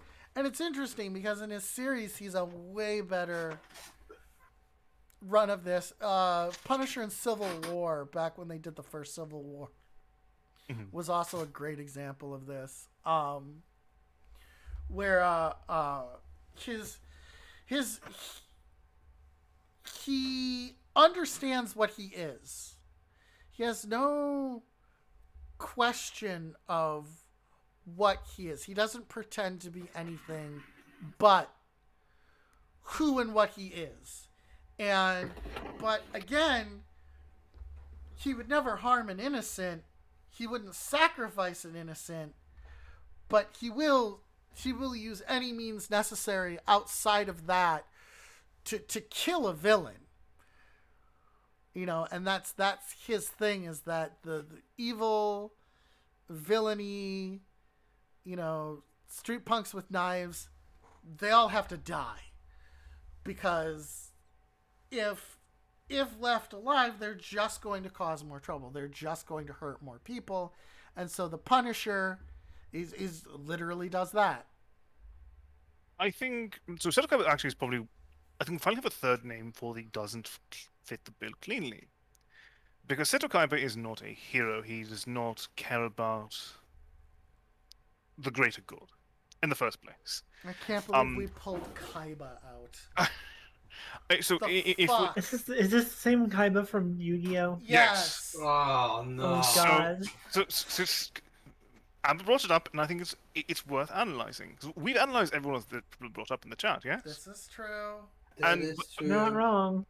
And so when it comes to an alignment chart, Kaiba is probably somewhere in the lawful neutral category, because he does almost always abide, aside from some of the early seasons. But after the early seasons where no one felt from those in the first place, Yeah. he does abide by rules and regulations. He sets them up. He's a rule shark who is a prideful bastard. This is true. But Would you in terms say of being, magnificent bastard?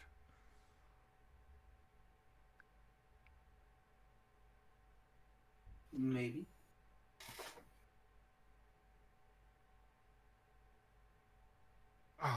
sometimes.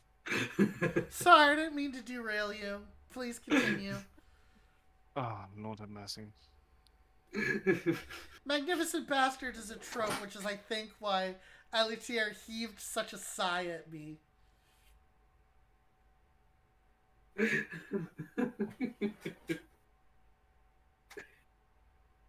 Ugh.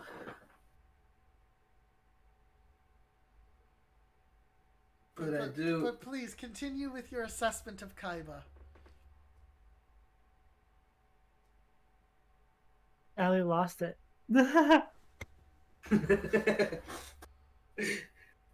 Ellie just walked out of here. He was wholly done with my shit. Up, he's on mute. Oh yeah, he actually is on mute. Da-da-da-da. Da-da-da-da-da-da-da-da. Da-da-da-da-da. What? We may be in the We need to process. redeem for Square Damie. We need to redeem for Square Damie. I've just been Yes. in Circle Damie just because I haven't changed myself yet. I really like Circle Damie. Man, Square it's Damie's just a meme. blank.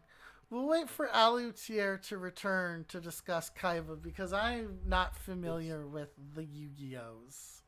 It's Damie SquarePants. With Damie SquarePants. I am not familiar with the Yu-Gi-Ohs other than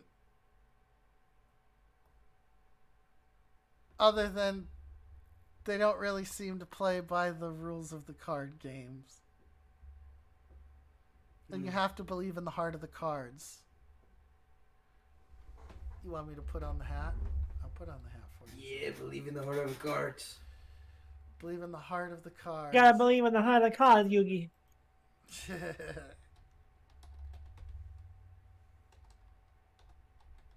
Alright, let me get my... I remember the first time Also- someone introduced me to Yu-Gi-Oh! I chose the Jody Wheeler deck, Oh. and that was just the deck that I chose. Oh, and that was just the Elu deck that I just played. fully left.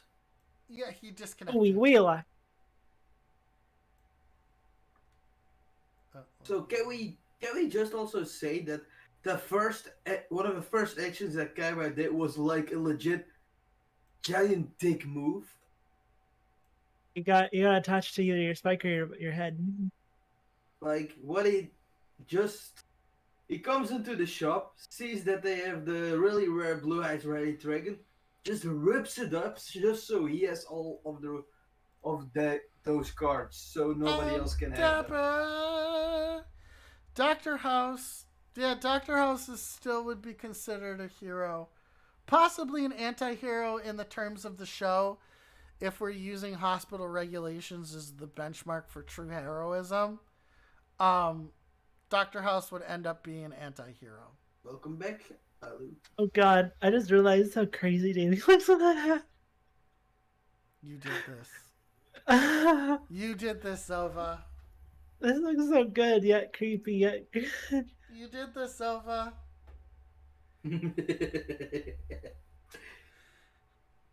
Oh man. Pat likes it, but still.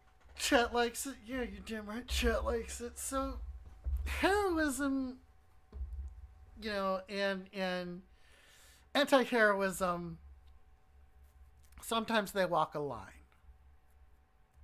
Yes. But in most cases, you can figure out what one is to the other.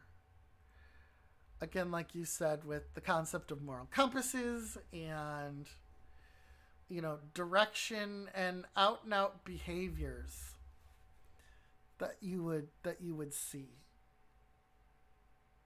Well, Xenos Kaiba done when I had an issue.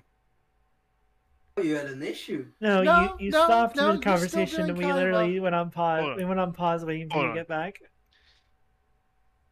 So, Kaiba's not a hero because he doesn't care about doing right by anyone, quite frankly. Aside from his brother, really.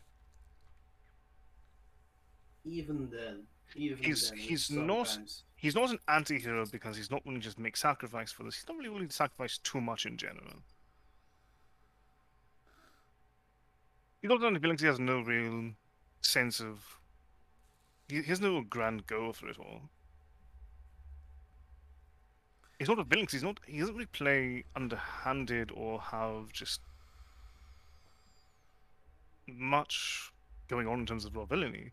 Particularly because he is still morally more sound than even a lot of the anti-heroes and anti-villains in the series, technically speaking. Yeah. What Kaiba is a petty little bitch who doesn't like to lose. Oh yeah, indeed. Well, not everybody gets to be a hero or a villain. Indeed, because Kaiba is just... He's an antagonist. He is an antagonist. But, in terms of his real role, it's more just...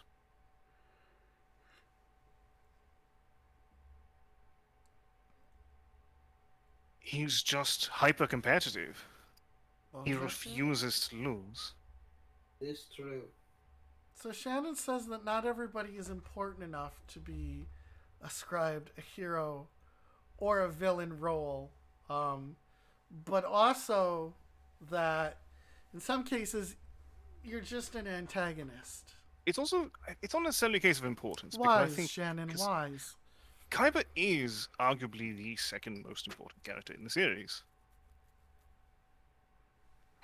Not sure. All I know is Red Eyes. Red Eyes is better than Blue Eyes. Suck it, Yugi. Yugi doesn't have the. Whoever has Blue Eyes, screw you. Kaiba. That's Kaiba. That's Okay, Kaiba. okay, screw you, Kai. But Red Eyes is better than Blue Eyes. Ancient But- Gear Golem is apparently better than Red Eyes. Dino cards are better than all the other cards. Screw it. But if you, it's not a case of importance. When it comes to this, it's more just. What's interesting is that failing to meet the criteria of hero and villain can be a case of being. It's not a case of complexity because you can defy those lines by being too simple, such as the case of Kaiba. Yes. Kaiba cares about one thing: being the best at a children's card game. Really, that Is is. it a children's card game Can in that we- universe, though? Yes, it's still a children's card game in Yugi's universe. So, in a broader sense, this is moving a little bit less off topic of Yu-Gi-Oh. Okay. A story can a good story have neither where can be good can there be a good story, or is there any examples of a story maybe where the protagonist and the antagonist are neither villains nor heroes, and they're sort of like neither side is really right per se? Yes. Yeah. I already brought it up actually. Arsene Arsène Lupin. Lupin. Arsène Lupin. Because both Arsène Lupin and his chief rival, the magnificent detective, neither of them actually have heroic or villainous qualities in a clear-cut manner. If one of them's a The- detective, one must be like trying to catch the other, right? Or no? I mean, Well, he is, but The it's detective's trying to catch Lupin because he's a detective and Lupin's a criminal. but he's not doing it because of some greater good. He's mostly doing it because he feels he's the only person who can, and he's the only Yeah. person who gives Lupin the challenge. Because most of what Lupin does is actually targeting the detective because that detective is able to keep up with him. But he's not necessarily engaging with Lupin because of a degree of heroism, because he's willing to bend legal rules to do so.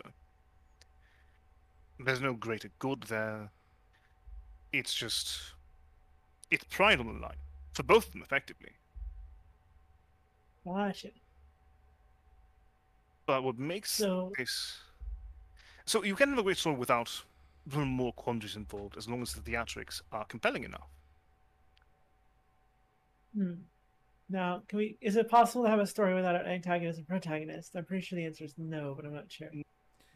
Technically, Is it no. possible to have it's possible to have a story without an antagonist. Not actually, not really. Okay. The you can have a story story- we wrote about the dead man coming back from the monkey's paw wish. Do we have an antagonist? Yes, the monkey's paw.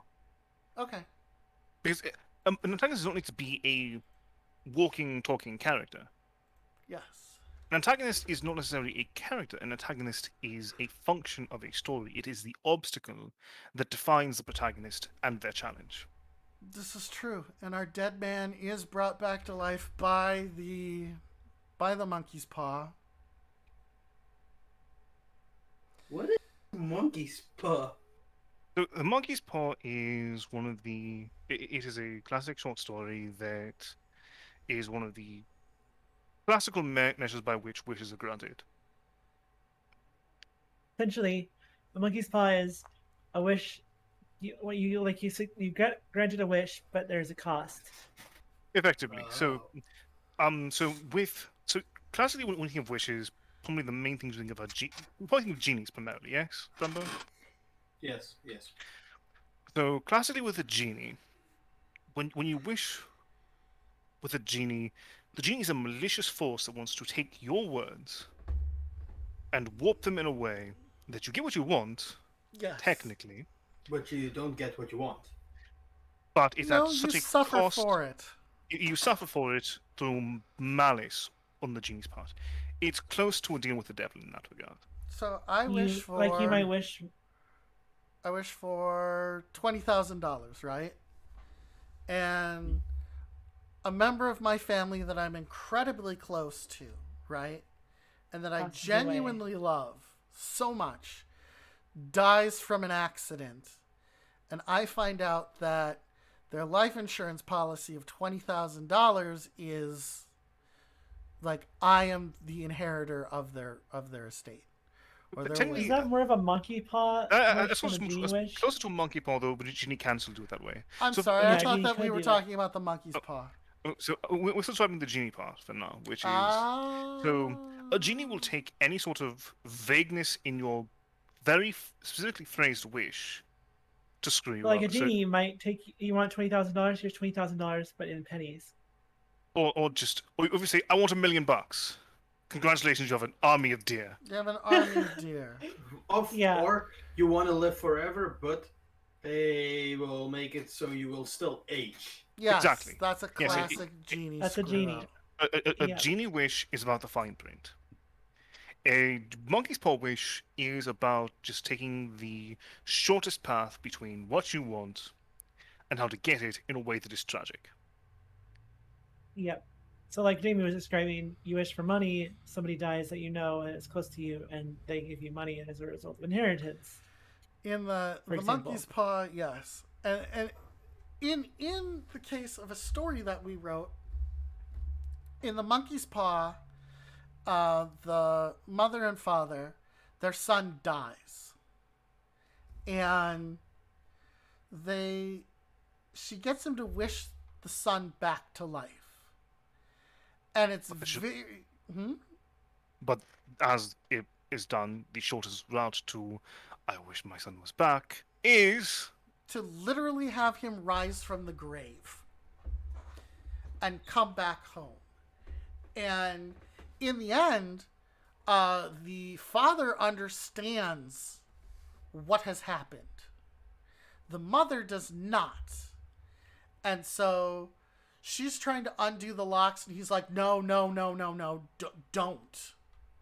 Right? He's trying to stop her from undoing the locks. And finally, he wishes his son away because he knows what's going to happen when they open that door, what they're going to be seeing. And that is, the monkey's paw tends to take the most direct route between intention and action, and it's almost always terrible. In fact, the guy who gives the father the monkey's paw warns him ahead of time. He's like, I want this cursed piece of shit thing out of here, because no matter what you wish for, it's going to turn out bad. So there's a warning label attached to this fucking thing, and they still use it.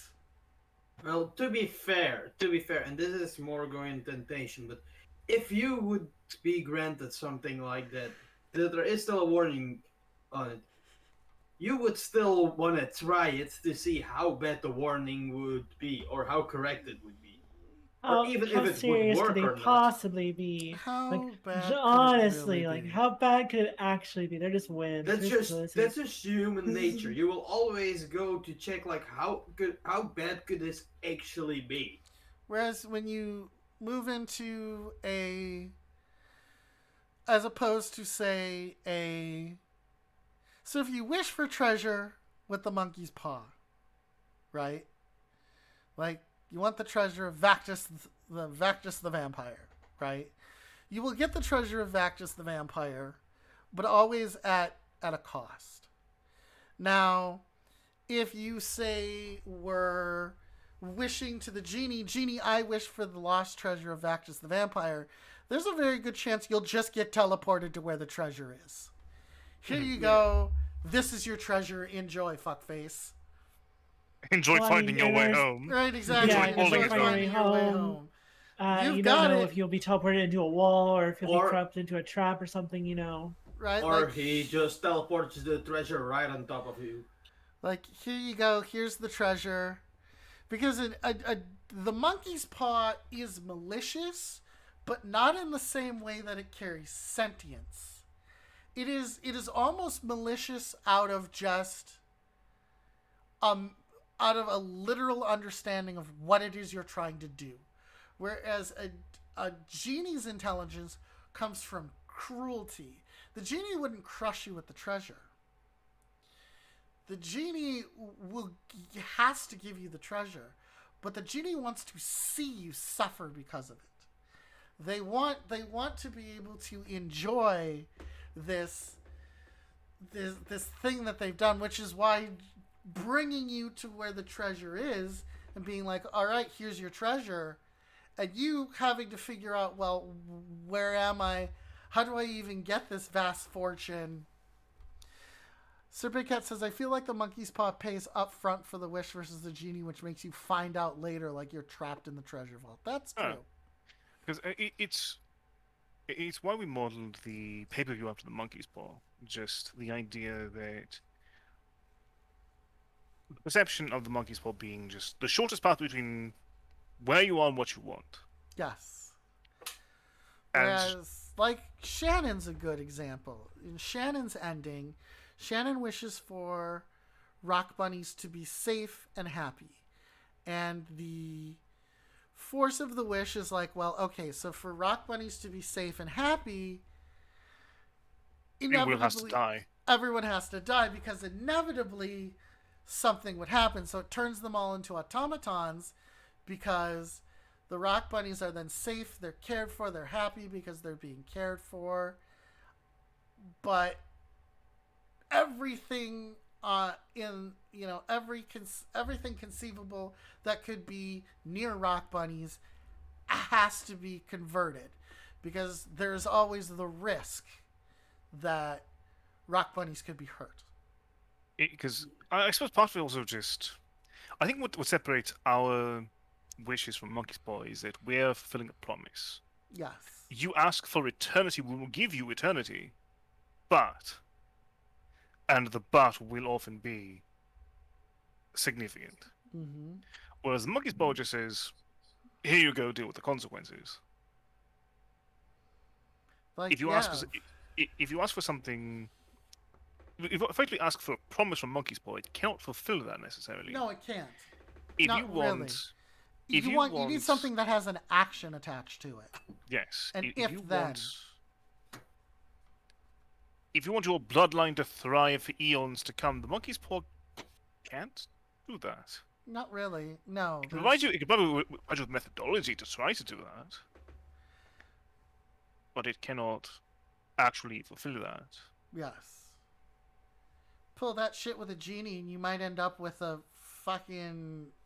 you might end up with descendants that are just straight up conquerors. Probably usurpers as well. Yeah, exactly. The monkey's paw is more of an instant wish. I want a thing. The monkey's paw will be the most expeditious means by which to do it. The monkey's paw doesn't really interpret things. Not in any way that's meaningful. It's just going to give you what you want. Whereas a genie is actively trying to interpret what you're asking so that it gives you, so that you can't say, well, you didn't give me what I want. I gave you what you asked for, is what the genie is really nailing for. Yes. You It's- asked for No. this, I've given you this. Random thing in regards to wishes and regarding genies and or monkey's paws. Yes. What is the furthest amount of steps you have to take to allow yourself to get more wishes before they realize? Like, obviously, if you just say I want more wishes, they'd be like no. If you say I want more genies to get more wishes, they'd be like no. Well, Like- there's a concept there that we're talking about a fundamental force. So, Right. It depends on how we're looking at it. Because if we say, so a deal with the devil, 'cause we have let's say for instance, for the time being, we have 4 types of wishes. Yes. We have Deal with the Devil, we have Genie, we have Monkey Spawn, we have Fate. Yes. So Deal with the Devil, you ask for, no matter how you try to ask for more wishes, no matter how you try to twist it, the Deal with the Devil, you can just say, fuck you. Exactly. Indeed. A genie still has to abide by what you request, as long as it's within the genie's power. But a genie cannot grant more wishes itself, nor can it create new genies, because you cannot create something that's of your same power level. Yes. Yeah, but like I've seen this thing before where like what if you wish for a magical notepad where whatever you draw on that notepad becomes real? That's not within the genie's power. A genie cannot create something that can warp reality to the Yes. extent that the genie can. Yes. Okay. So when you're dealing with this, you're dealing with a fundamental force. The genie has a fundamental force behind it that it can do. It has a finite amount of power. Yep, if the genie can't do it, there isn't a way to trick the system because the genie simply cannot muster that much power to give you the thing that you're asking for. Like, I want a If it notepad that can make anything that you write on it real. The genie might be able to do that within reason, but couldn't just make a notepad that would be a wish-giving notepad. They just simply don't have that much power. So effectively, if you're trying to cheat the system, let's say, for instance, that you said to a genie, as your final wish, I want more genies. The closest thing a genie can do is provide you with weaker genies that can provide weaker wishes, which means you are getting diminishing returns. Yeah. Dramatically diminishing returns at that. What about I want to be a prince? When does the genie stop using its magic to keep up your princely appearance? That's a lazy genie. That's a genie that just doesn't have the true maliciousness necessary. I want to be a prince, right? I mean, one of the most brutal things a genie could do is be like, okay, fine, here's your kingdom, now run it. Or just have you marry into a foreign family that Yes. hates your people. Exactly. That hates your people. Like, a truly clever genie will be like, here's your wish. Here are the repercussions of what you wanted. You're a prince. Be right back. Now act like a fucking prince. You know, like, these are your subjects. This is your kingdom. Don't screw it up. See you later, shitlord.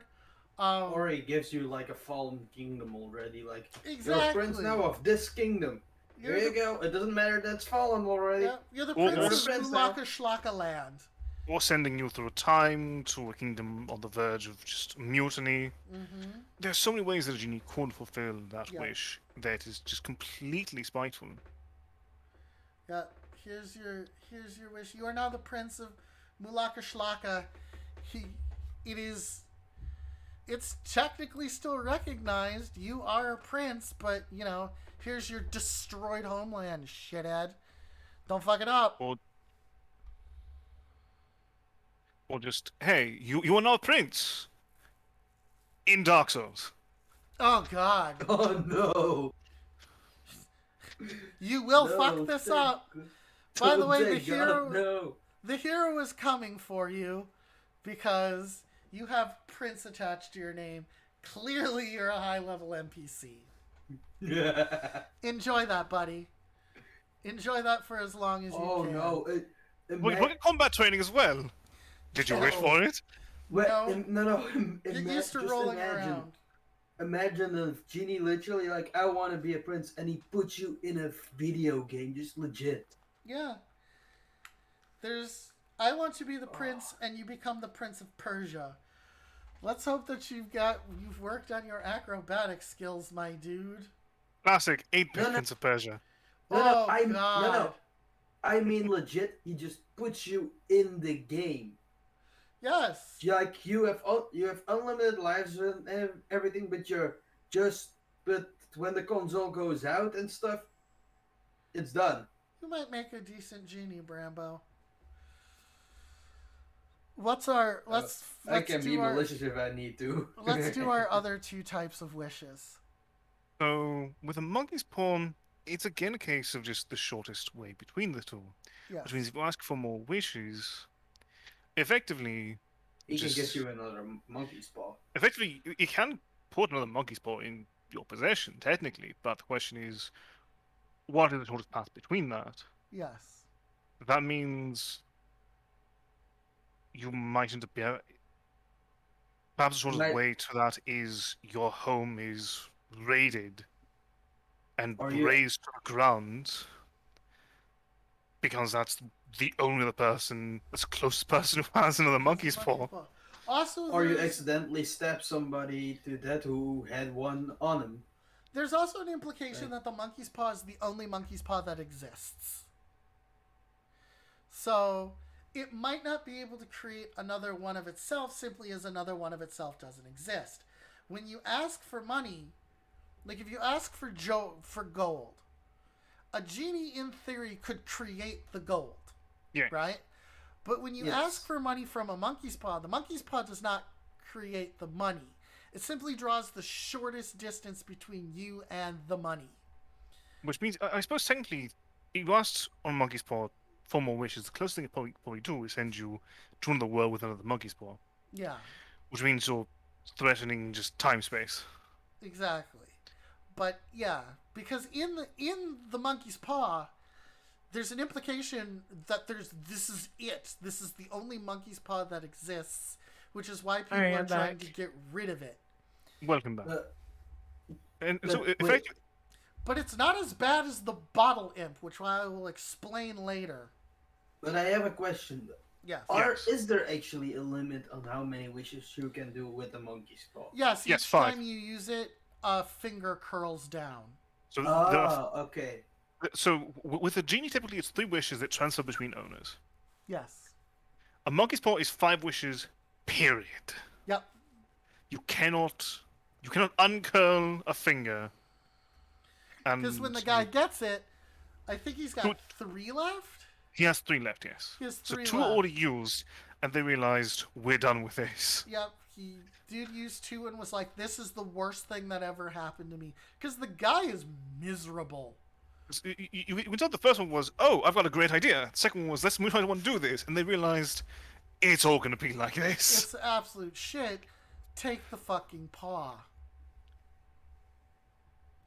And so, as a result, the closest thing that you could really do with a monkey's paw to get more wishes is it would tell you to effectively reset you by sending you to another world with another monkey's paw. Which means anything you ask for with materialism is gone.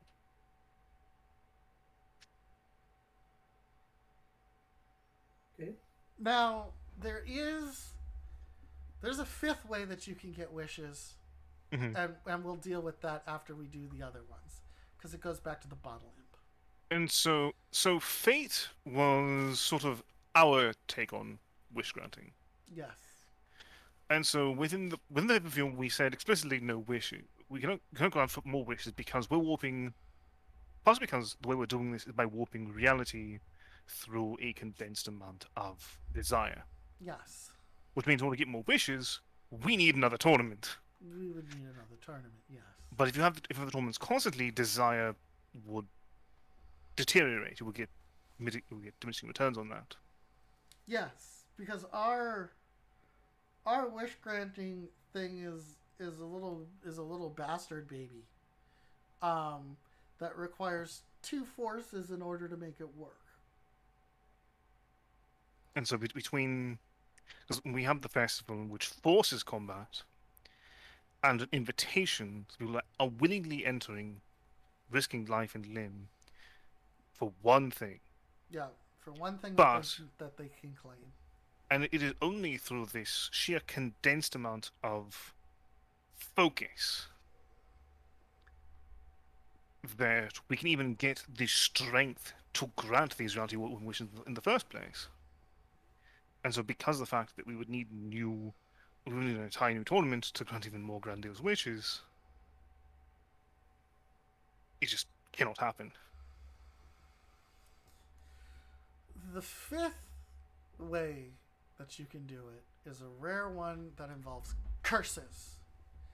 And in the most classic version of this is the bottle imp. The bottle imp is an imp, right? No problem. Imps are evil bastards. What was that? Imps are evil bastards. And imps are already evil bastards. But what happens is you've got the imp, right? You've got the bottle imp. And when you utilize the bottle imp, it grants a wish. Fine. Bottle imp grants a wish. Perfectly okay. Right? No worries. The problem is if you are holding the bottle imp in your possession. If you own the bottle imp, then when you die, your soul goes straight to hell. No redos, no do-overs. You go straight to hell. Those are the terms of the bottle imp. Well, So, can you not get around that by giving the bottle imp away before you die? Then no. It's based on You when the wish is cannot granted. give the bottle imp away. That's the problem. The bottle imp has to be given away. The bottle imp can only be bought or traded. And it can only be bought with less money than... It can only be bought with less money than you bought it with. So you have to find a way to lose on your investment. So say that I have the bottle imp, right? And I paid $50 for it, right? yes, I sell you the bottle imp for $40. Okay? yes. Yes. Then, but the bottle imp also grants things at a price too. So, because it's unholy. In one case, the person who held the bottle imp wishes for his heart's desire, a big fancy mansion, and finds his wish granted. His uncle and cousins have been killed in a boating accident, leaving this dude the sole heir to the fortune. Right? So, Yes. he's horrified, but he uses the money and he's like happy. Okay? I got the house. So then he sells it to a friend of his. And the bottle imp stays with the guy, right? Stays with the new dude. The problem that they run into in the story actually is that someone bought the imp, but at 2 cents. Therefore, if the dude buys it, he can't resell it because he can't sell it for less than what he got. So he actively can't sell it You can. in France Yeah, because technically, you can, right? If you give it away for free, you can you technically cannot still give it sell away for free. It has to be purchased from you. There's no way around it. Because if you just There's no 1 cent, is there? in the story, the guy goes and uses fucking money from New Guinea and gets this old shipwright to buy it. And the shipwright says, I'm going to hell anyway. I don't care. And so he buys the bottle imp. But the issue comes in that when you deal with curses, you have to be very careful because curses can be really, really difficult as far as wish granting goes. And the bottle imp is one of the best examples of a curse or a bargain that you simply cannot get out of. And the only way to get out of the only way to get out of the curse of the bottle imp is you have to inflict it on someone else. And also the bottle imp will fulfill your desires, yes, but it's a fucking imp. So it's actively looking to screw you. Wish granting can be very dangerous. Is what this segment of our conversation is that it's rough. It's hard out there if you're trying to get wishes granted. It just simply It's not. I a mean, to good be plan. fair, if wishes were easy, then everyone would have them, Yeah. and then you would have problems. I feel like I always have this. Okay, this is just random, like sort of wish related. Imagine everyone is born with a wish, a single wish, Mm-hmm. right? Wouldn't 99% of people use that wish unintentionally while they were unable to control themselves, like as a child or younger, even like as a Yes. baby, maybe? Yep. Wouldn't Yes. 99.9%? So like, what if there's like that one person out there who just hasn't used their wish yet?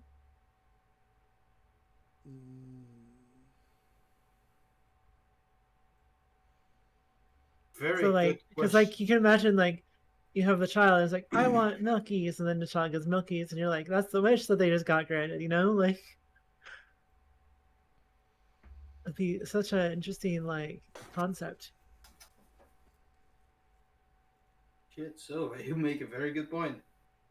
I don't know. Also, there's so many fun story ideas that comes with wishes. Mm-hmm. It Malicious also wishes and non-malicious wishes, and it also doesn't hurt. I mean, it also doesn't help when you deal with the bottle imp, right? It doesn't help that the imp itself is aware of what it's being bought and sold for. So oh, the imp, if the imp interprets that it's being sold at a profit and not at a loss, it doesn't work. Right? I would, if I have to do a wish, right? And they're like, gun to your testicle. I would rather take my only have Bruce Almighty and granting everybody's prayers and the world goes to shit exactly. The only one that I would go with, and this is like gun to your ball sack, you're gonna make a wish. The one that I would view would have the least amount of complications, that I'd be like, at least I kind of know what I'm getting into, would be the monkey's paw. Mainly because the paw isn't sentient. It's not actively trying the to paw look. is not trying to actively kill you. It just does the thing. It's like Yeah. it's like a freaking a wolf isn't trying to kill, you know, and it's not like maliciously out there to murder you. It It's just just murders. doing what it's just murder. It does that's just what it does. Now, Alu, gun to your mask. Which way do you go for? I might take a deal with the devil, actually. You might go with the bottle imp? No, deal with the devil. Ah, the deal with the devil. Ah. Partially because, so here's my line of thinking. Yes, So a genie, so monkey's paw just, it happens. it happens. It's just shortest path between two. If you want Yep. something, or mitigating reasonable losses, it's a smart way to doing. If you're a betting man, it's the way to go. Okay. A bottle imp is for those who feel that they can be frugal enough to pull it off. Yeah. The genie is for someone who feels that they can just. Genie's for lawyers, The genie is for lawyers, yes. which, while I do pride myself in my law ability, I think there's something charming about dealing with the devil and the aspect of bargaining. True. And you can still, and with the devil, you can also still trick the devil with his own deal. Oh, because Because there are many cases where somebody tricks the devil with their deal. But the core thing as a result is that if you're trying just shortest path between 2 points, the devil's the worst possible option because of the fact that you're. So a genie does not fight against you effectively. It just twists you. But the devil will fight against you unless you provide him with something in return. This is true. So you need to bargain or have some sort of duplicity up your sleeve. Brambo, Yes. gun to your beer. What, I don't care. what, Come to a beer, I don't care. what, fine, gun to your pee-pee. What wish I think- what wish you're granting You I have will to. go with the genie.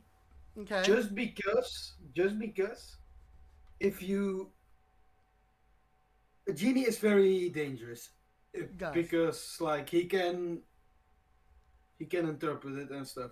But if you know what you're asking for and you make it as specific as you can, he cannot deny that wish.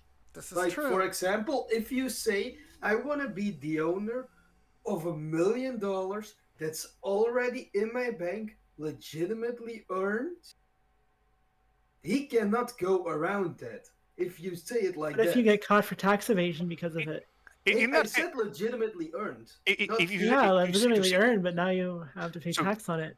the problem is the genie will have to find a way. See, if you try that, genie will find a way to make legitimate earning go against you. True. But Perhaps if you you can, legitimately earned it doing a business that makes you very unpopular with the public. true, but if you can weather, if you, Brambo knows he's gonna get fucked somehow. Yeah. But the idea is how you can mitigate the fucking to something you can deal with. like all of these wishes, you're gonna get, like Damien said, you're gonna get fucked however you do it. But at least with a genie, the more specific you are when you say the wish, the less he can fuck you over. So it's just learning to deal with how fucked you are. All right.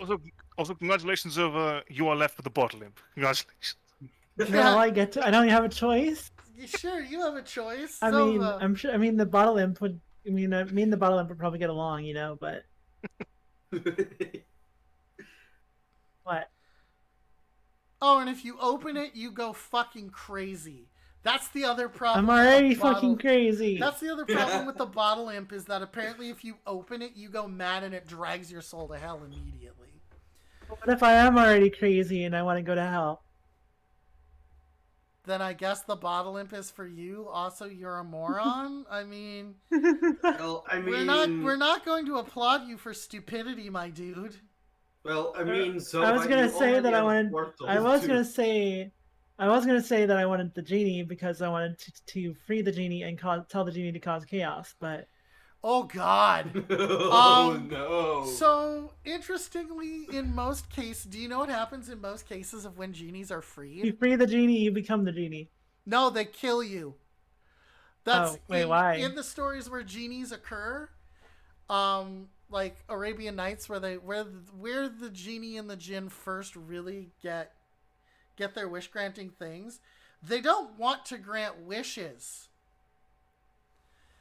They just want to kill whatever it is. Like the first genie story I read was really good.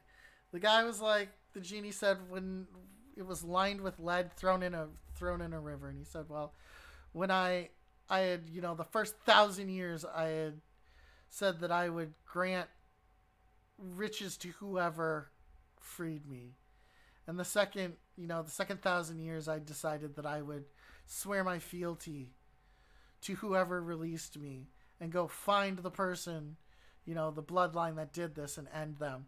And then finally he settles on, I've decided to kill whatever opens this up to make myself feel better. I will kill the first thing that I see. Genies are inherently, wish-giving genies are slaves. So, and they're malicious. So freeing a genie is like playing with a loaded gun. Like, okay, I free the genie. Now, is the genie actually going to have any fealty or loyalty in that, hey, thank you for freeing me? Or is it just going to kill you because fuck you?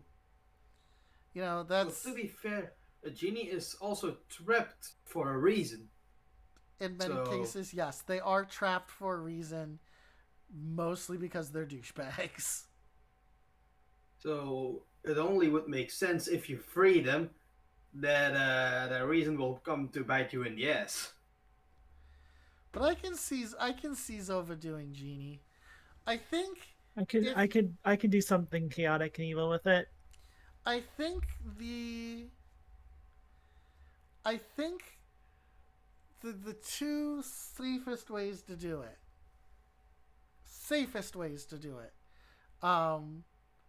is probably the deal with the devil and the monkey's paw. I would not trust a fucking imp in a bottle. Just because you freed the genie on the third wish doesn't mean that it hasn't screwed you over on the other two, or will undo the screwing. This is true. Oh no, I was just gonna do first wish. I want you to cause chaos, and second wish, I want you to be free. Okay.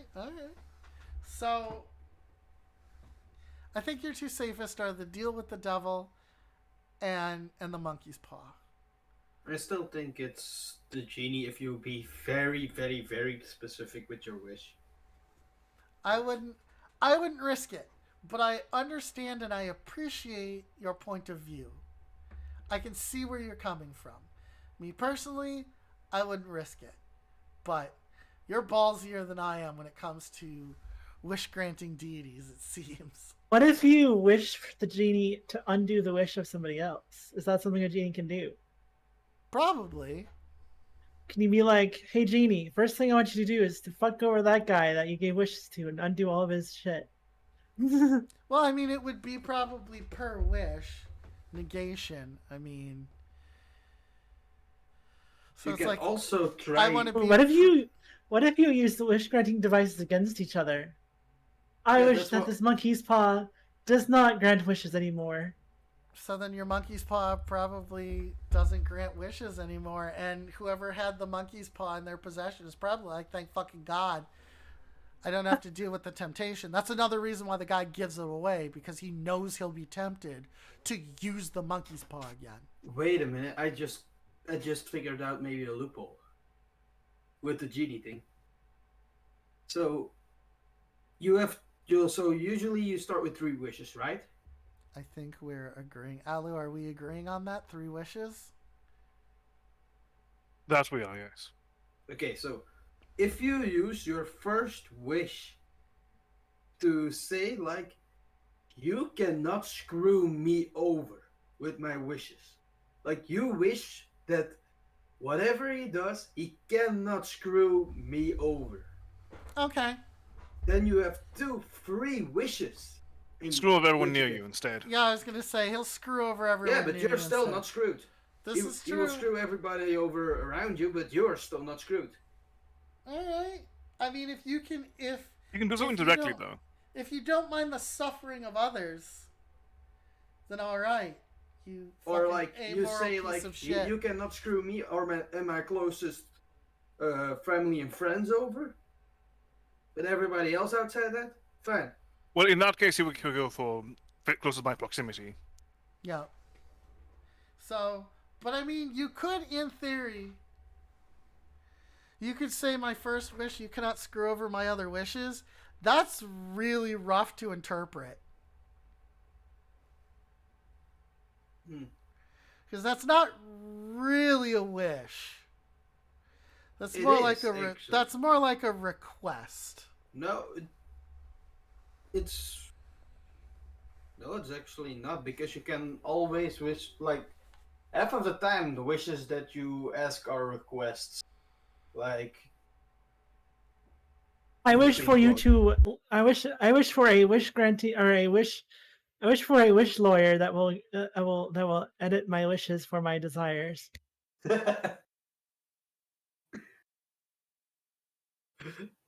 yeah.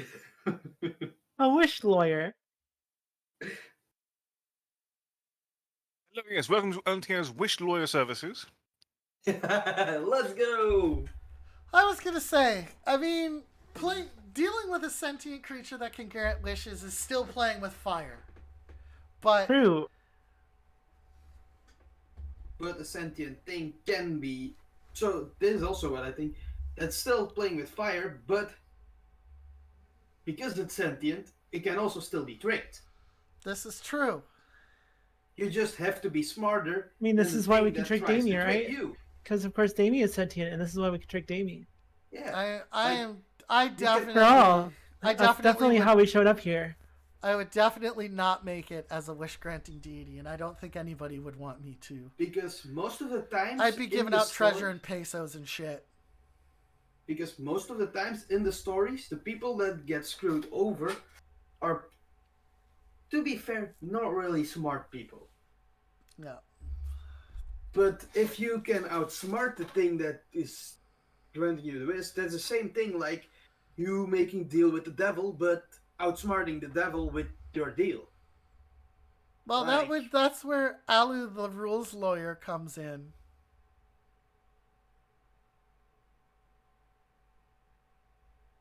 How this is but we're at the- here, Wish Lawyer Services. Wish Lawyer Services, but we're at the 2 hour and 30-minute mark. It's Alu. I'm certainly awaiting payment first. Yeah. And this is generally when we were thinking Best way to of fuck ending. somebody over. Here's your wish granting lawyer. It's not paid for. So we will so we'll end it here on our first streaming into the void. How did we go from children's movies to wish granting deities? To lawyers, actually. A lot of things happened today. We A got into freaking lot. Dracula. What's wrong with getting into Dracula? Dracula the furry. That is true. I don't like anything you said there. Anything at all. Do not I don't like know. We that. got into so many things. I'm trying to think of where the train of thought And went. now we need to make the Damie the furry. Well, what did What do you you- think of Yes, Elitier? So we got into wish granting because of we were talking about the protagonists and antagonists. The monkey. Ah, that's true. Okay. Okay. That makes sense. That makes sense. All right, so Brambo, you're our Yes. guest. Who would you like to raid?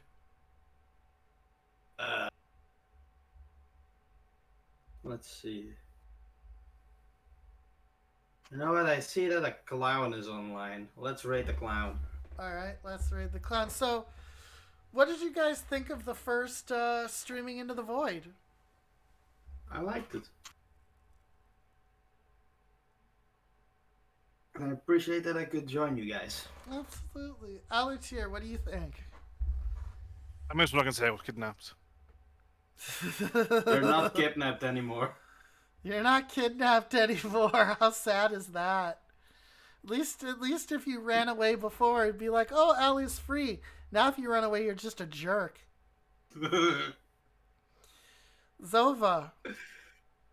I think we kept to the spirit of our randomness. We literally started with some random topic we came up with within the first or last 5 minutes of the just starting soon screen, and we sort of turned it into wish granting deities. So It you know, got us pretty far, actually.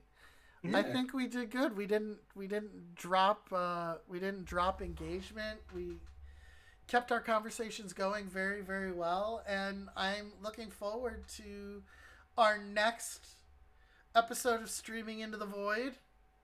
maybe we'll come up with a topic 10 minutes ahead of time instead of 5 minutes at a time this time.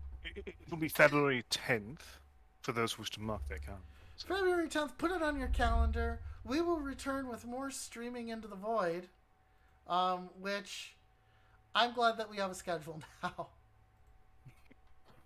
That does I'm- make it easier. You're sticking to it. And we're sticking to it. So today we're going to raid Stitches the Clown. Our boy, Meister Stitcher. But with that, I've been Damie, your dynamically augmented media. Independence Wave 0 Team Refuge.